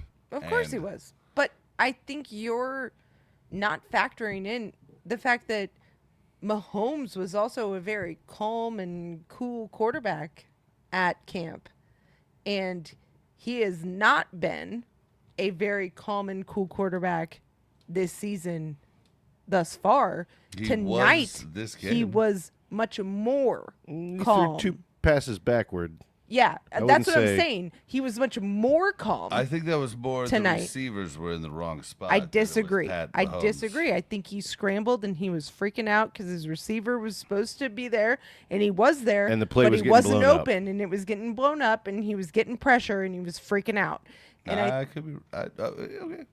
I think that I don't think we'll know. I don't that. think Mahomes was freaking out so at all. Far this season has been happy feet, Yes, Happy Not- Feet. I don't think Happy Feet directly correlates to freaking out. I think it freaking does, out exactly. Is an overuse of it's a bigger word than what was happening in Pat's head. Okay. I think feeling anxiety to perform maybe, but No, freaking I out, think feeling like, anxiety that he's You say like getting pressure. Yeah, well, you say freaking out, and I think like, oh my god, guys, why aren't you catching this? No, I think freaking out That's is relative. So some guys definition, freak out yeah. different than other Yeah, guys yeah. freak out. So I think what she's talking about is we Then saw don't say Mahomes freak out. acting out of character, which would be freaking out for Mahomes. Yes, I think that's thank what she was you. talking about. Yeah. Thank you. Man, I think a freak out would be like. Okay, I didn't say he lost his mind. I'm saying That's he's what like freaking out is. Okay, agree to disagree there. But I think he was Freak forced out. into poor decisions. yes, and I think he's just been much out. more like uncomfortable Just and give you background music. okay, he's been much more uncomfortable in the pocket and Tonight, no. even tonight. Dude, Yes. tonight- I think- dude, I think- Yes. tonight I he think he was looked- so comfortable. Then 2 years ago? Oh, then 2 years ago. Okay, 2 years ago with what Because left tackle? last 'Cause year- he's had like 8. Because last year was the year Last of year, death yeah. that freaked him Yeah, out. you okay? said 2 years ago though. Yes. What are we talking about? Okay, Last year, or listen, 2 years ago. listen. Linda, listen. So last year was the year that made him freak out. Nope, the year before. In my opinion. Okay. I agree with Mel on this one. Okay. 2 years ago, he was fine. He had gotten a rhythm. He had his line that was what they were. It was better than last year's 20 line. years ago? Huh? 2 years ago? Wasn't that Tony's year? Tony's year. Yeah. Your favorite player that ever played for the Chiefs, Tony. Tony. Kadarius Tony. Oh, Kadarius Tony. You were saying last name Tony. Sorry. I'm like Tony Yeah, Gonzalez. I know. I was Yeah. I was confused too. That's why I clarified. Was Yeah, it but that? I don't think that 2 was an years ago? yeah, but Yeah, I don't that think was the year of the drops. yeah, Sure. But I don't Right. think that was the offensive But line. that wasn't problem. making him feel like it was his fault hurried. and hurried. Last year, he was hurried and he was sacked and he was like on edge all game. That's why at the beginning of this year, I feel like he's not trusting the He's not there yet. pressure. He's not trusting that somebody will block that guy that's coming in at him from the middle. And they did. But he's already happy feeting it up because he's scared of that person getting through because that's what they had historically done. I'll right? give you happy feet last week, not today. He didn't have happy. I even mentioned that earlier. I said he didn't Yeah, have he happy didn't- feet today yeah. as much, but he did make some weird decisions. Yeah, I don't know that they. I think that they. I honestly, knowing what Pat does, knowing how he prepares, I have to think it was Pacheco that fucked up. I have to. Sorry. Pat's the one that threw it behind him. Yeah. Whether it was Pacheco's missed route or not. Mel. Listen, Linda. Okay, Mahomes gets the drop back. Mahomes looks over and, in a split second, thinks in his head, Pacheco, you're in the wrong spot. All right, well, I have to throw it to you. Do you though? Listen, let me go through this. Then he goes, all right, throwing it. Throws it. It's a behind pass. Pacheco, get it. Pacheco's dipshit ass catches it and then goes, ugh! Like a child. And then Mahomes, you see him frantically go and run over there to try to get the thing because he's like, you freaking idiot. Like, and he's just like grabbing the ball. The problem is that nobody studies as much as Mahomes.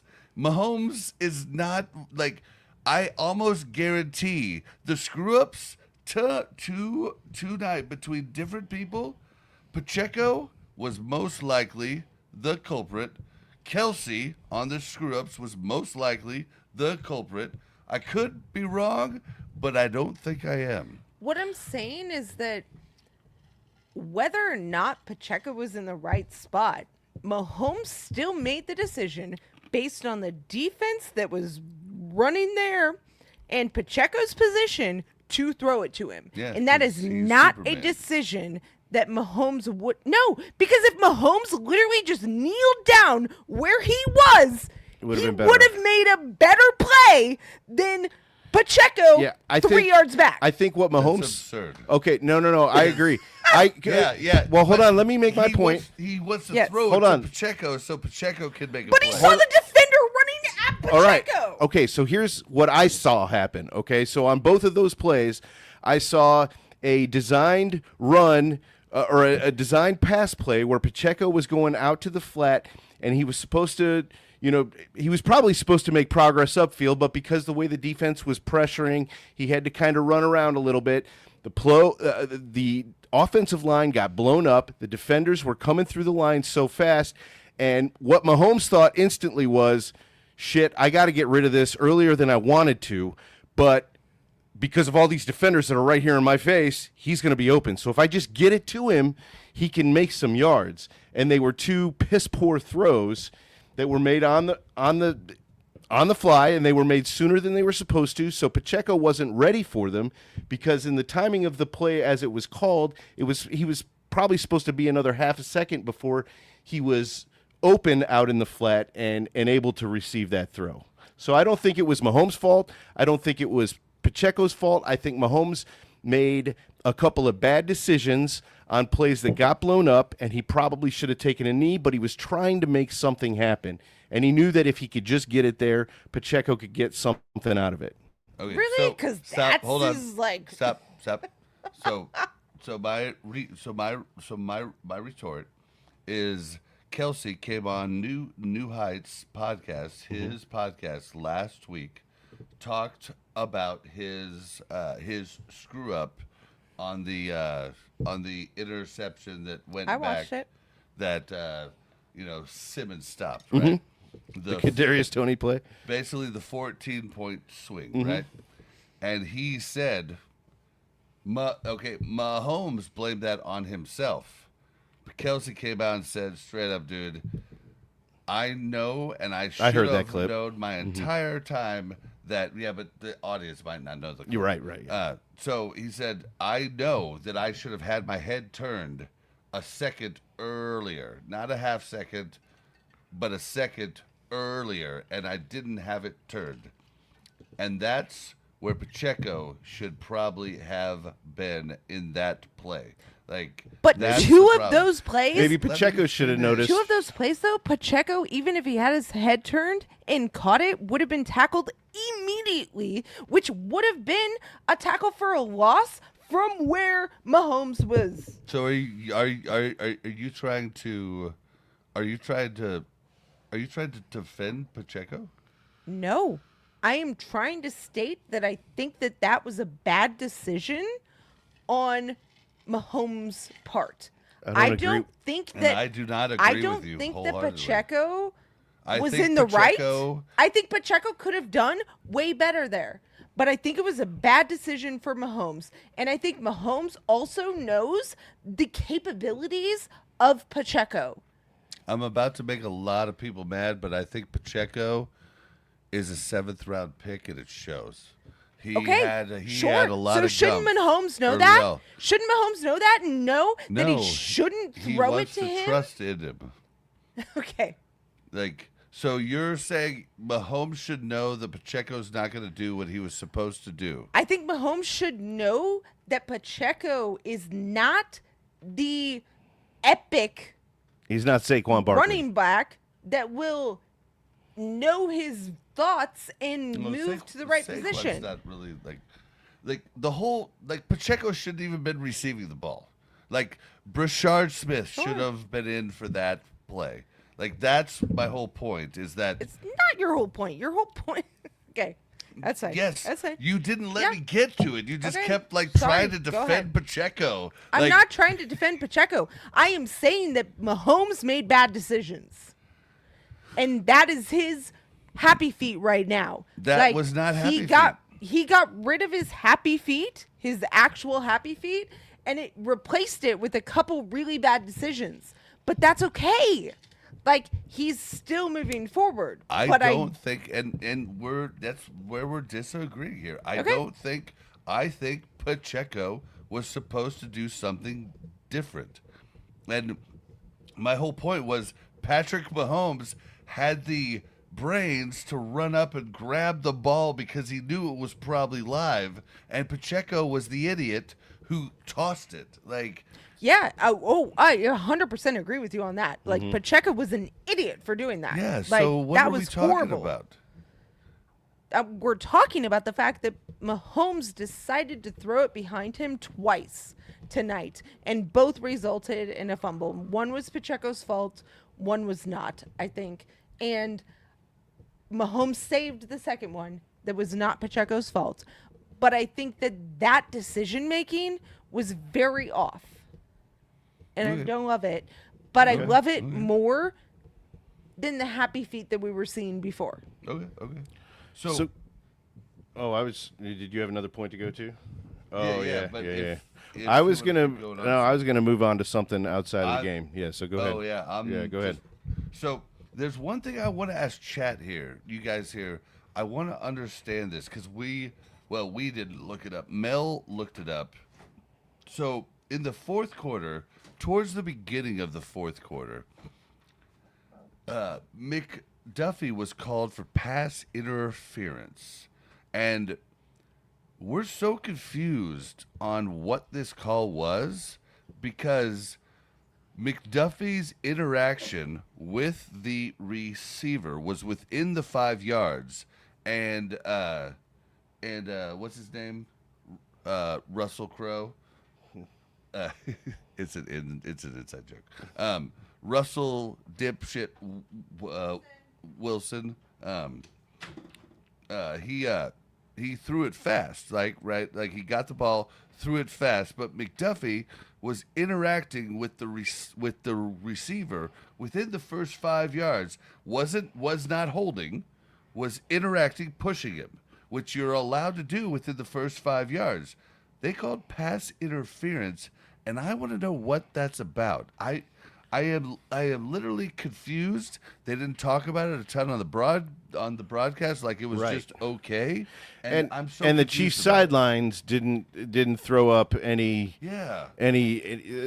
So I'm thinking I have a misunderstanding of the rule, the way that I I- understand the rule. Yeah, me too. So does this mean that like any quarterback, like if there's press coverage, does that mean any quarterback could just drop back and throw the ball immediately and get pass interference if all the corners are doing press and pushing the receivers back? Like, this is where I'm confused and think that was a bad call. I think I'm right, but maybe I just don't understand the rules. I was hoping chat could help me out with this one. I was kind of waiting till the end to talk about this, hoping chat would be bigger. Jamie's got the answer. It's going to take him a few minutes to write it out. So That is- I guess I don't know if, like, you guys both said, You're missing X. you guys Yeah, both said it yeah. was like before 5 yards, and I don't know if It that is was actually true. definitely like it was literally off the line of Okay, so the scrimmage. camera angle that we watched after the play, where we decided it was within the 5 yards, was definitely a bad camera angle to tell that. But what we could tell is that McDuffie was not trending backwards. He was holding his ground where he was and trying to defend Okay. that receiver right there where he Yeah, was. yeah. So he it's was doing possible press coverage, like he was pushing lined on up. the receiver, which It's- you're allowed Sure. to do. It's possible he was lined up 5.5 yards behind the line of scrimmage, and we just couldn't tell. But when you're playing press, you don't usually play that far back. Yeah, that's fair. But the Chiefs, like I said, the Chiefs did I'm not. just saying, I don't know if it was exactly. Sorry. Yeah, Bob said something similar at the same time. I literally did say, but I was joking. I'm sure you're joking too, though. But Ouch, Brian. Enjoy the victory because we're going 1-5. Sadly, actually, we do have the Ravens next. okay. So this kind of brings me, and actually, Jamie said something earlier that I wanted to bring up, but I kind of passed it because we were moving on. But So the Chiefs looked. There were good things tonight, and there were bad things tonight. I think overall we were fairly impressed with what we saw. I guess I don't Hold on. want to. Can I finish off with a couple statements if we're moving on? We're not beyond the moving game? on. Okay. We're not moving on. Okay, go ahead. I'm definitely talking about this game. So the end result, 22-9, right? Is that right? That was the final score? Okay. Do we think that this was more of a Chiefs dominating? Because I don't feel like the Chiefs dominated at least Yes. a good portion of the game. Or do we think this is more of a symptom of what we know about the Giants and how they're struggling? I think we dominated. I do. I think we dominated at times. With a caveat. We dominated, just not in the red zone and not in the, like, we definitely controlled the game completely, but we made so many stupid little mistakes that are just like, why?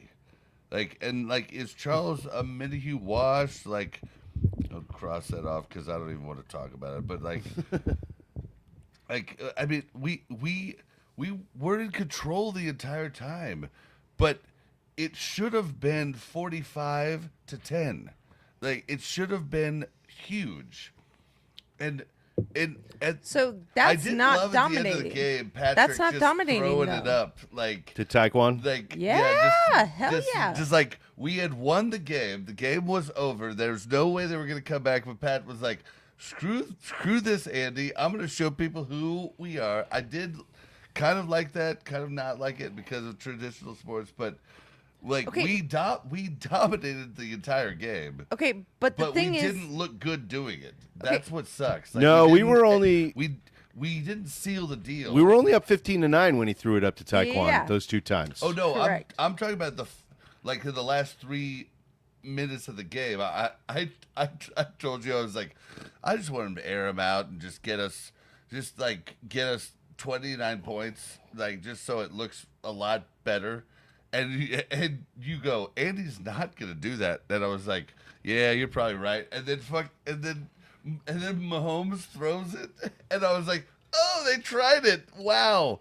Like, and I don't think Andy called that play. I think Mahomes called that play to the team, and I it think didn't work out. But I mean, I wanted to kill him, dude. I wanted to kill him to give us like a good momentum going into the Ravens, and that's what they didn't do. We were in control the entire game. Problem is we didn't dominate the entire game. No, but I think they worked out the kinks enough to be competitive against the Ravens. I'm really scared about that game, absolutely. But I I am feel too. a lot more We're gonna have a confident video coming going up into about it that. after today's game. I think I love the fact that they didn't save the deep pass for the fourth quarter. Mm-hmm. And I Yeah. know that it was helpful that we were in a close game, not a blowout that we've been in before. But one thing we haven't talked about is the defense. Like, Roland Wallace had a huge pick, Mm-hmm. right? I mean, yeah, by Right? by D, what did they score? On a deep pass My from defense scored like eight. I haven't even looked at this. 'Cause I was Yeah, taking but hold notes and on. shit. Let me finish. So Roland Wallace had a huge pick on a deep pass from Russell Wilson, which also kind of 13 points. demoralized Russell Wilson. Watson had a huge pick In the end zone. in the end zone at the end of the first half, which also took them into the halftime room with some energy. And I think that's what we saw come out the second half, which was Yeah. huge. Yeah, right? that's actually in my notes. We started momentum. Yeah, okay. So But at the end of the first half, though, before that pick, I have this in my notes. We were inside the 2 minutes when the Giants had the ball, and if you remember, we were trying to stop them. We were doing decent, but flags absolutely killed us. Oh, yeah. And then they scored, and we couldn't do anything. And then my next note, I just have arrows pointing up to my last note about flags on defense killed any effort to keep them out of the end zone. And then it was happening again until that pick in the end zone that saved their ass at the That's end of what I'm the saying, though. half. Like- But flags, they were not just the amount of flags, but the timeliness of these flags were atrocious. And I'm not saying that the flags on defense in that 2-minute those were bad flags. I think we were watching intently at all the flags at that point, and were I think legit. those were legit. Yeah, But the Chiefs killed themselves almost. So Brian says the coaching is cheeks. I don't know what cheeks means, but I'm assuming you mean bad, right? Well, the sad part about it is that's not what we should be talking about now. We should be talking about what we can do now. There's no way to do anything about the coaching for this season. Period. Like you have here give Gruden, Spags, and Tobe. yeah, see, like, there's no way to fix that now. Wait, what does So that mean? Give Gruden, Spags, and Tobe? He's saying get rid of Nagy, pick up John Gruden as offensive coordinator. Oh yeah, that would be amazing, but it's not going to happen in the middle of the season. Gruden would have a whole bunch of shit he would have to do To implement. that stuff. This isn't something we could do now. What we could do now. Are you willing to give up This on is this what season? we need to talk about. Yeah, if you're willing to give up the season, And I'm not. and I'm not either. Like, I'm pretty Hell sure no. we're gonna be fine. But we might not be fine until like week 8. But like, I'm pretty sure we're going to be fine. But like, we can't give this up now unless you're just saying tank the season. And I am not a tanker. I have never ever subscribed to that loser type of like mentality. I could never tank anything, no matter what. And I hate teams that actually have done it. And there's no way a substantial coach like Andy Reid with a crazy, unbelievable win record would ever even think about tanking. The year after tanking going is to like the Super Bowl. what losers do. Like, that's like what the I don't think he's calling for a tank. well, I think but he's just. he is if he's asking us to fire coaches now. Like, there's no way you fire coaches. You just can't. There's way too much implemented. Like, I mean, we're you guys are- already screwed. Like, they already practiced all of those coaches' plays this off season. If those plays don't work, then like, yeah, there's just no way we could do that. You guys, people are acting like we have been. Destroyed. Boring We've lost by what- one score. No.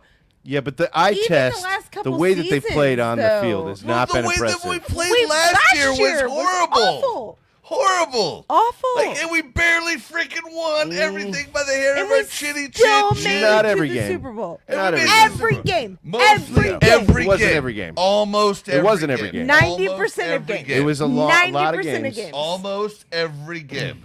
I would. Every good team we played, we barely beat.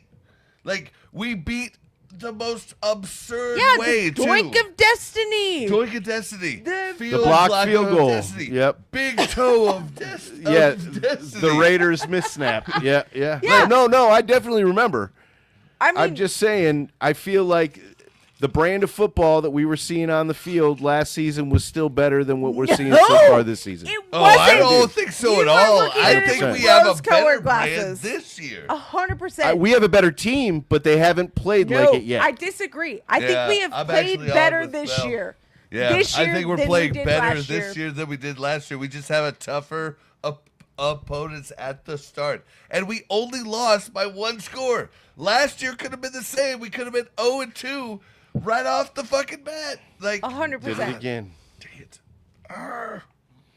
Notice I have never been guilty I know. of that I know. offense. I suck. Yeah, you can But put your money in the It's square jar. It's crazy. I've never. Like, we are a Most you better get out of me is team shit. this Oh, year. square jar. No, we're okay with shit. We Oh. have like Oh, we okay. have so many. We have so much more like to be excited about this year than we did last year. 100%. We have 7 rookies that look legit, which means next year we're gonna be balling. Like, so we just have to get through this year. I don't think the coaching changes are really anything to even talk about besides Matt Nagy. I think that's what which he's talking I've been about. asking about for a while. That's what he's talking He's about. talking about Andy Heck and all kinds of people. but- No, he literally said Tobe, Spags, and Gruden. Those are the coordinators. That's your special teams coordinator, your defensive coordinator, and offensive coordinator. Are you telling me that Brian Parrott doesn't want? He doesn't want Nagy. No. Are you telling me that he doesn't that he's okay with Andy Heck? Who's Well, Andy Heck? that's the offensive line coach. Brian is a vast non-supporter of Andy Heck. I mean, he made it Okay. really clear in the offseason. I honestly, I can't disagree with him or agree with him because I honestly don't know what the anything about offensive that. line coach does. Yeah. If All right, I'm let me- being honest, like dude, it was so funny because I was watching the KCSN thing earlier today, and what's his name, the lawyer guy that's on KCSN. Yeah. He's, I know what he he's looks very like. matter of fact, like basically thinks his opinion I is know a who you're fact. talking about. What's his I have name? no idea. I like him, but Doesn't he matter. Just what did he definitely- say? Well, he said something about like, well, I don't know enough about how offensive line coaches work, but everybody in the industry says they like him, and everybody I've talked to says they like him, but maybe it's because they like him and not because he's a good coach. And I was thinking, I was just gonna bring that these up. are the Yeah. same. These are the same thoughts that I have 'cause About Nagy, I am- yeah. no, not about Nagy. Oh. About Andy Heck. Like it's like I don't know what an offensive line coach does. I don't know. I don't know if he's good at his job or bad at his job. Like Yeah. I have no clue, and so I'm just like I just don't know. I like- But Nagy. I definitely agree that the problem started when Nagy started. Like, and I have been not fair. on that since we started the podcast. I don't know that it's not fair, but Anthony brings up a good point, and I kind of want to counter this. He said, wait till week 8 before you think about hitting the panic button. I don't think so. I think if you're going to hit the panic button, which I agree with Bob here, I don't think we're going to hit the panic button. I don't think yeah, Andy yeah, I'm Reid not. lets go of any of the at least major coaching staff during I the think it season. would be absurd However, to get rid if of you're any coach. if you're going to hit the panic button and you want any chance at a successful season, now's the time to do it. If you want to bring in Gruden to change this offense and make it a more potent offense, you do it now. If you want to be in the postseason, if you wait till week 8, the season's over. He doesn't have enough time to do what he needs to do to make this offense work the way he wants it to. I think you. I disagree. Like, Matt Nagy is. We've obviously seen. He talked about how Alex Smith like trained him how to be a quarterback coach Mm-hmm. when he first was here. I think you just bring Gruden in as an outside consultant. That could work, but then Yeah. you're not getting rid of Nagy. You're not Exactly. replacing Nagy. No, yeah, like They did that with replacing Bieniemy a yes, exactly. in the postseason. Exactly, And we didn't Replacing know a that, coach. but we saw a difference in the postseason that Yeah, season. exactly. Yeah. Replacing a Last coach season? is No. absurd. It was like 2020, it 2021? it was the year prior. 23? Yep. Okay. It was the year we won our second Super Bowl. He was brought in during Back to back. the off season, to and it was a back. little bit of hush hush. Which if we bring in Gruden, hush hush will be necessary too because Goodell hates him. So like that's a whole nother thing. Yeah. Check out Microphone on YouTube if you want to know the story. Ooh. But Yeah, I mean, hold on. Thank let you, me- Anthony. man, when I I'm agree on with a you. roll, you go, cut me off. go. So what? So I love this. Let's bring in Gruden as an outside consultant to help Nagy. Like that's huge. I love it. Like Clark can just hire him as a Consultant. like, yeah, and He can hire him as a scout. What- He can yeah. hire him as What's his job as right a now? janitor. Yeah. He's And he can do I think whatever he's he wants. Is he even on the air right now? Is No, he he's suing the NFL at the moment. But Okay. that's why this- I said hush, hush, hush, hush. All But right. Clark can No bring him way. in. I've got a solution. No I've got a solution. way. hire me. Give me Gruden's personal phone number, and everything that comes from You Gruden can will come be- through me. I'll just be the middleman. Be the middleman. Yeah. Yeah. Actually, yeah.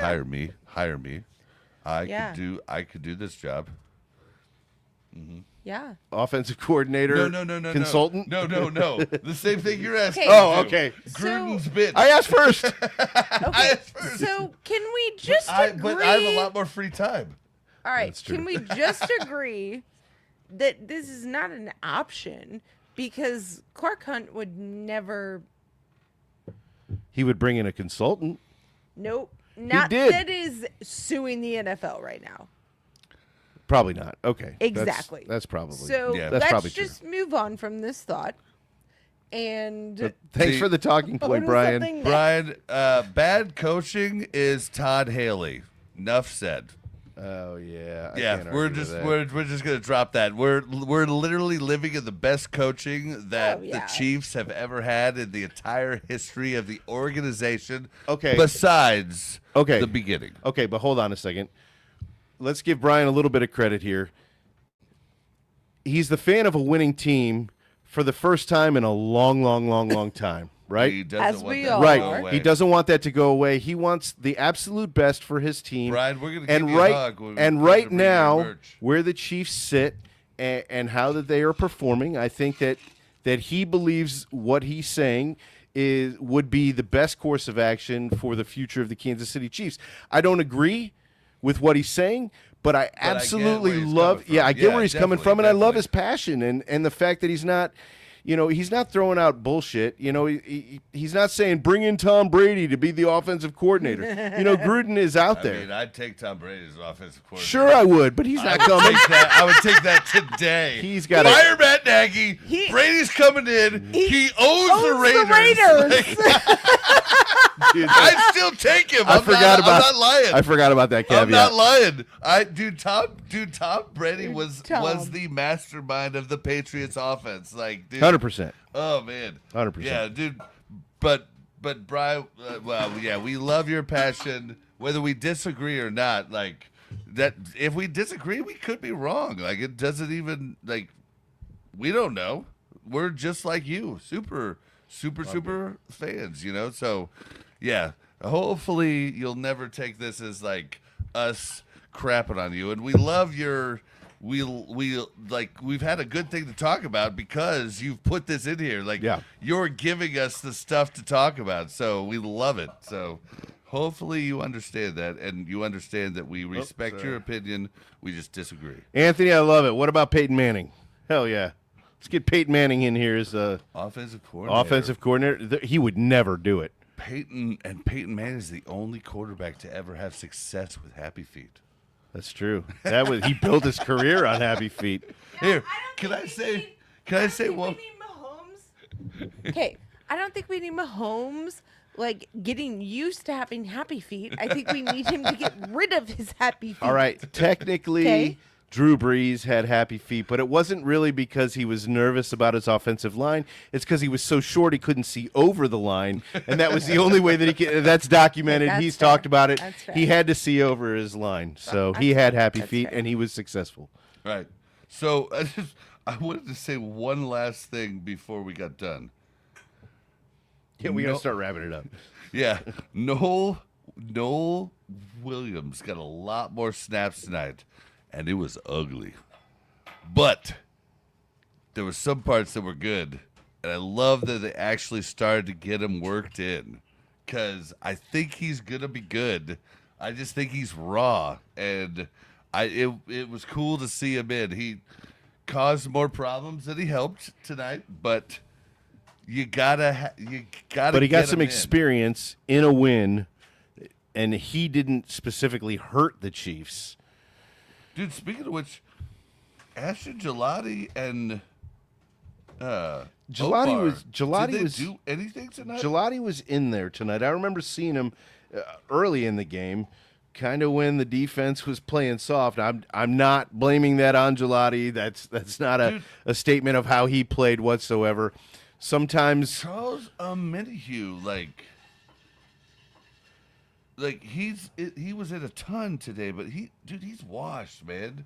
Like, I know I was the one talking about him, like, how he was good, but, like, dude, since his injury, he's sucked. Like, I hate saying that. Brian, let's get MVS and KT2. First of all, for even bringing in the KT, your statement is completely null and void because that man should never even step foot in Kansas City again, much He's- less with the Kansas he's City trying Chiefs to say it to- organization. He's mad MVS at us, and he's trying to say it to make us mad. Yeah, I know he's trolling. That's okay. We love you for it. But Love you, look, Brian. man, MVS did some good things. He did. He wasn't horrible on the field. He had some big plays for this team when it really counted. Yeah, if I'm He gonna, did. if He wasn't if great. I'll be honest, He isn't the answer. MVS is like completely fine. Kadarius Toney, Well, yeah. like completely not fine, and it's so sad too because Kadarius Toney could have been great, but he just couldn't keep off Twitter. Like, and he just wanted to show his guns to people And on bring Twitter back and Doofus everything else. McGillicuddy. I gotta say, I don't remember Doofus McGillicuddy. Do you remember Doofus McGillicuddy? McGillicuddy? McKinney? McGillicuddy. It's Doofus I know. McGillicuddy. Is he actually talking about like Derek McKinney? Oh, probably. Yeah. Probably. I love Derek McKinney. So So take that, Brian. So take that, Brian. Take Don't. it. I love Derek McKinney. I mean, he. You thought Mel was your favorite out of the three of honestly, us, and she like, thinks you're wrong. He did a lot for our team in like weird situations. That's a good statement, Jamie. Oh, here. Okay. Juju did kick Read ass is today. read, Juju you just did- put it up there. Yeah, Juju kicked ass today. Don't let one drop make you forget who Old Faithful is. But I wanted to bring up one last thing, dude. We haven't talked about Hollywood Brown either. Okay, and I, think I was Hollywood gonna bring was him up, great, but too. here, let me say one last thing real quick because I have to walk away, so you guys will have plenty of time to talk. But dude,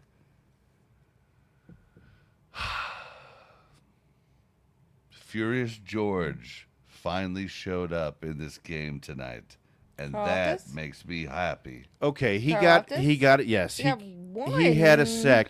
But No, here's, no. I'm not talking. I'm talking 8 tackles, Okay. 2 assists, Okay. 10 combined, Okay. 1 sack, 4 quarterback hurries, 3 tackles for a loss. I'm talking 1 pass deflection. George Karlaftis, All right. Furious George, welcome back. This is why we paid you. I want to see more pressure. Fuck yeah! All right, sorry. I did it again. I did it. Sorry. I just had to. I want to see more pressure from Karlaftis off the snap. That's been my one problem with Karlaftis is, he's got one good move and Yeah. and every, once or twice in the game he'll get pressure enough to actually get in there and get a sack, but most of the time he's not getting a sack unless it's a pressure sack.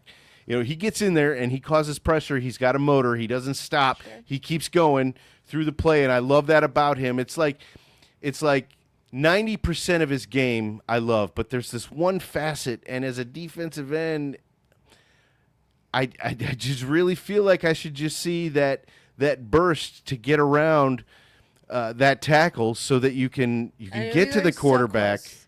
You are so close, and just doesn't finish the job. Yeah, unless it's a coverage issue. Yeah. But he did that one time. He got That to was the my quarterback really quick, and I just want to see more of that from him. I'm not knocking him. You're right. His stats tonight were fantastic. I just, man, I'd love to see a couple more sacks from him. I mean, That's I all. think honestly, I think his stats. I guess I'm tonight nitpicking. Is what we're paying him for, right? No, Dude. no. I think they're paying him because they want more sacks. No, no. That's the problem. That's what everybody misinterprets about George I Karlaftis' just conference. said his stats tonight are what we're paying him for. So She don't did say not. everybody. Okay, it's So what is? we are paying him because he is the best all-around player we have on the team, on the D.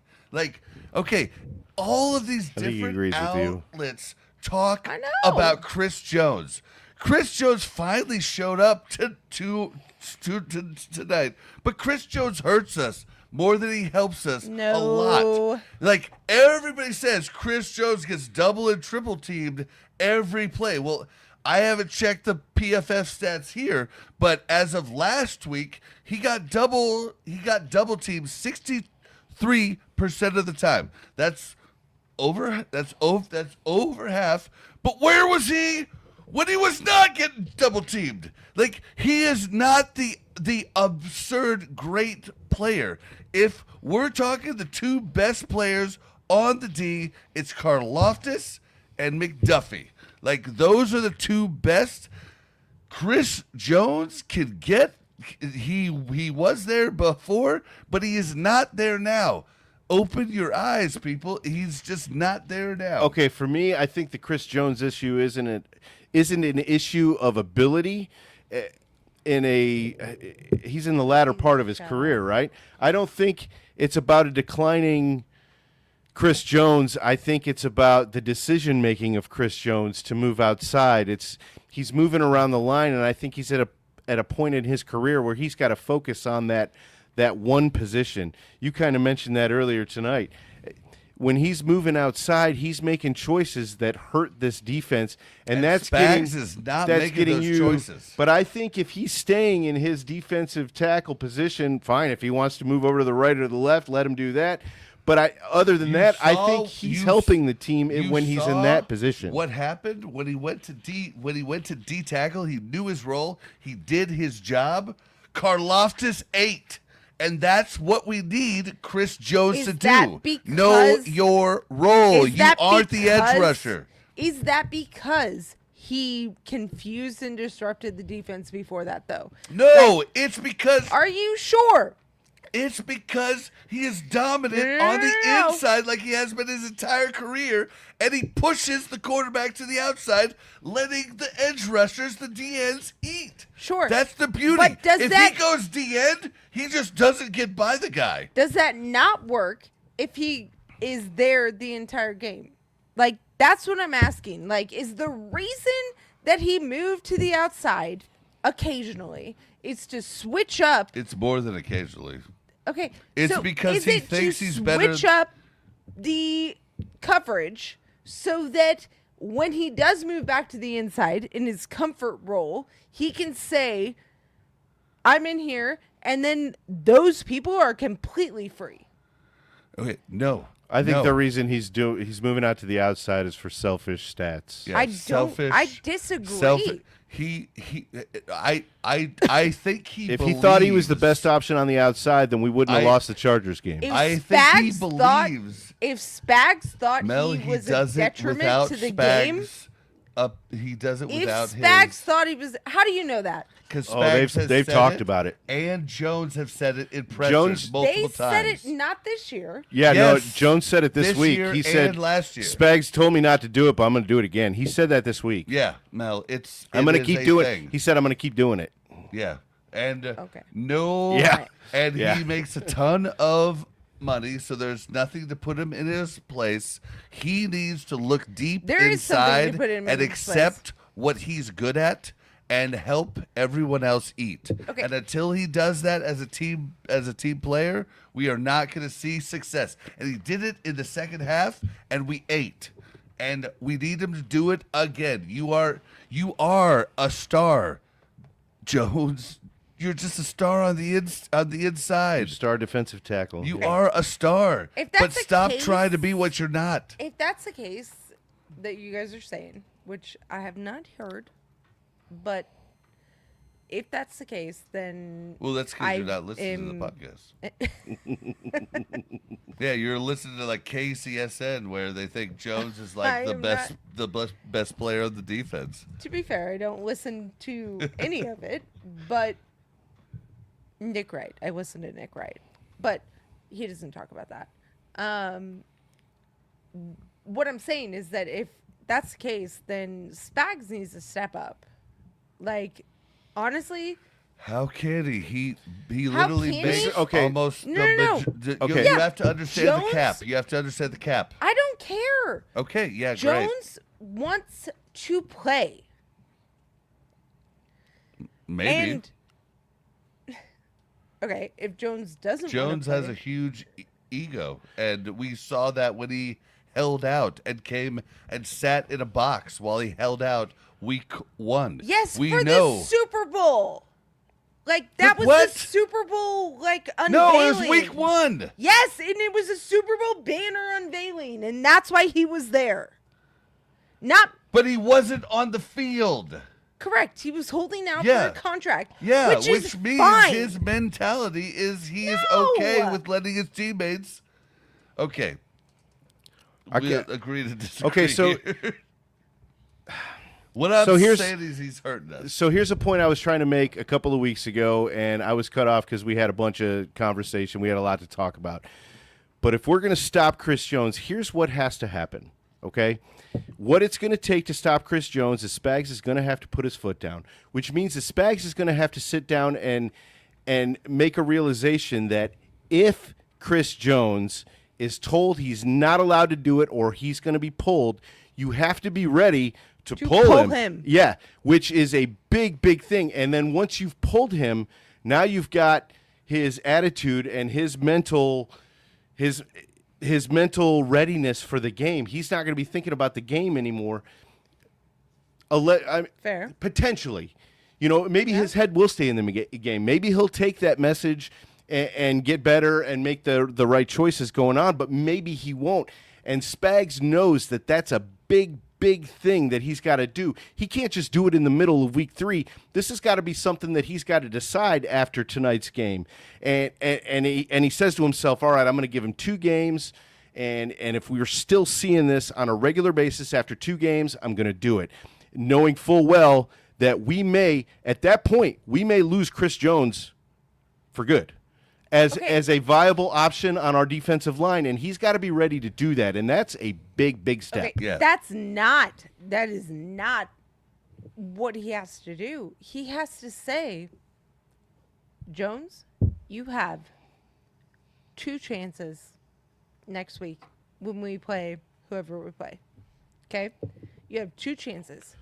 If you forego It's the same thing. Yeah. defensive look, Here's the line in the sand. Learned No. history here, and Jones knows that he could, yes, because of the money that exactly. he makes. Jones he knows that he can like push Spags around, right?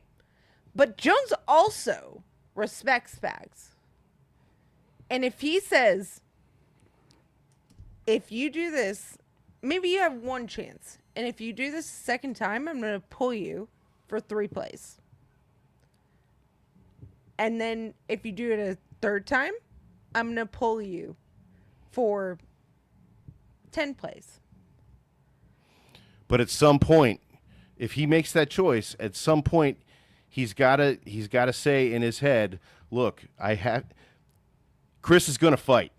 Maybe with your approach, he gives him a few tries. Like the first time you do it, I'm taking you out for 1 play. The second time you do it, I'm taking you out for 3, and so on and so forth. But at that point, he's got to be ready to say that he can't bluff. He cannot bluff. If he can't. says he's going to do it, he's got to do it. Yeah. But when you get to the point when you tell Chris Jones, like your 4th try, you're out for the game. Your 5th try, you're out for 3 games. Those things are probably going to happen. That 1st, 2nd, 3rd, and 4th and 5th try, he's going to push his boundaries. He's like a little kid, pushing their boundaries to see what they can get away with. That's what he's doing. And he knows that the amount of money that he gets paid, the Chiefs are going to give him a lot of string to work with. So, and that's what I'm saying, just man. not Spags has to be convinced ready when that- he sits down to tell him that. And there's a line in the sand. He has to follow that line in the sand, but he also has to know that when he puts that line in the sand, that may be He the has end to of go Chris with it. Jones as a Kansas City Chief. All right. Well, you heard it here. What do you guys think? I want to give chat and everybody else a little bit of homework before we get out of here. I want you to look back last year and see the one game we had the most pressures and the most sacks, and I want you to see what player wasn't playing in that game.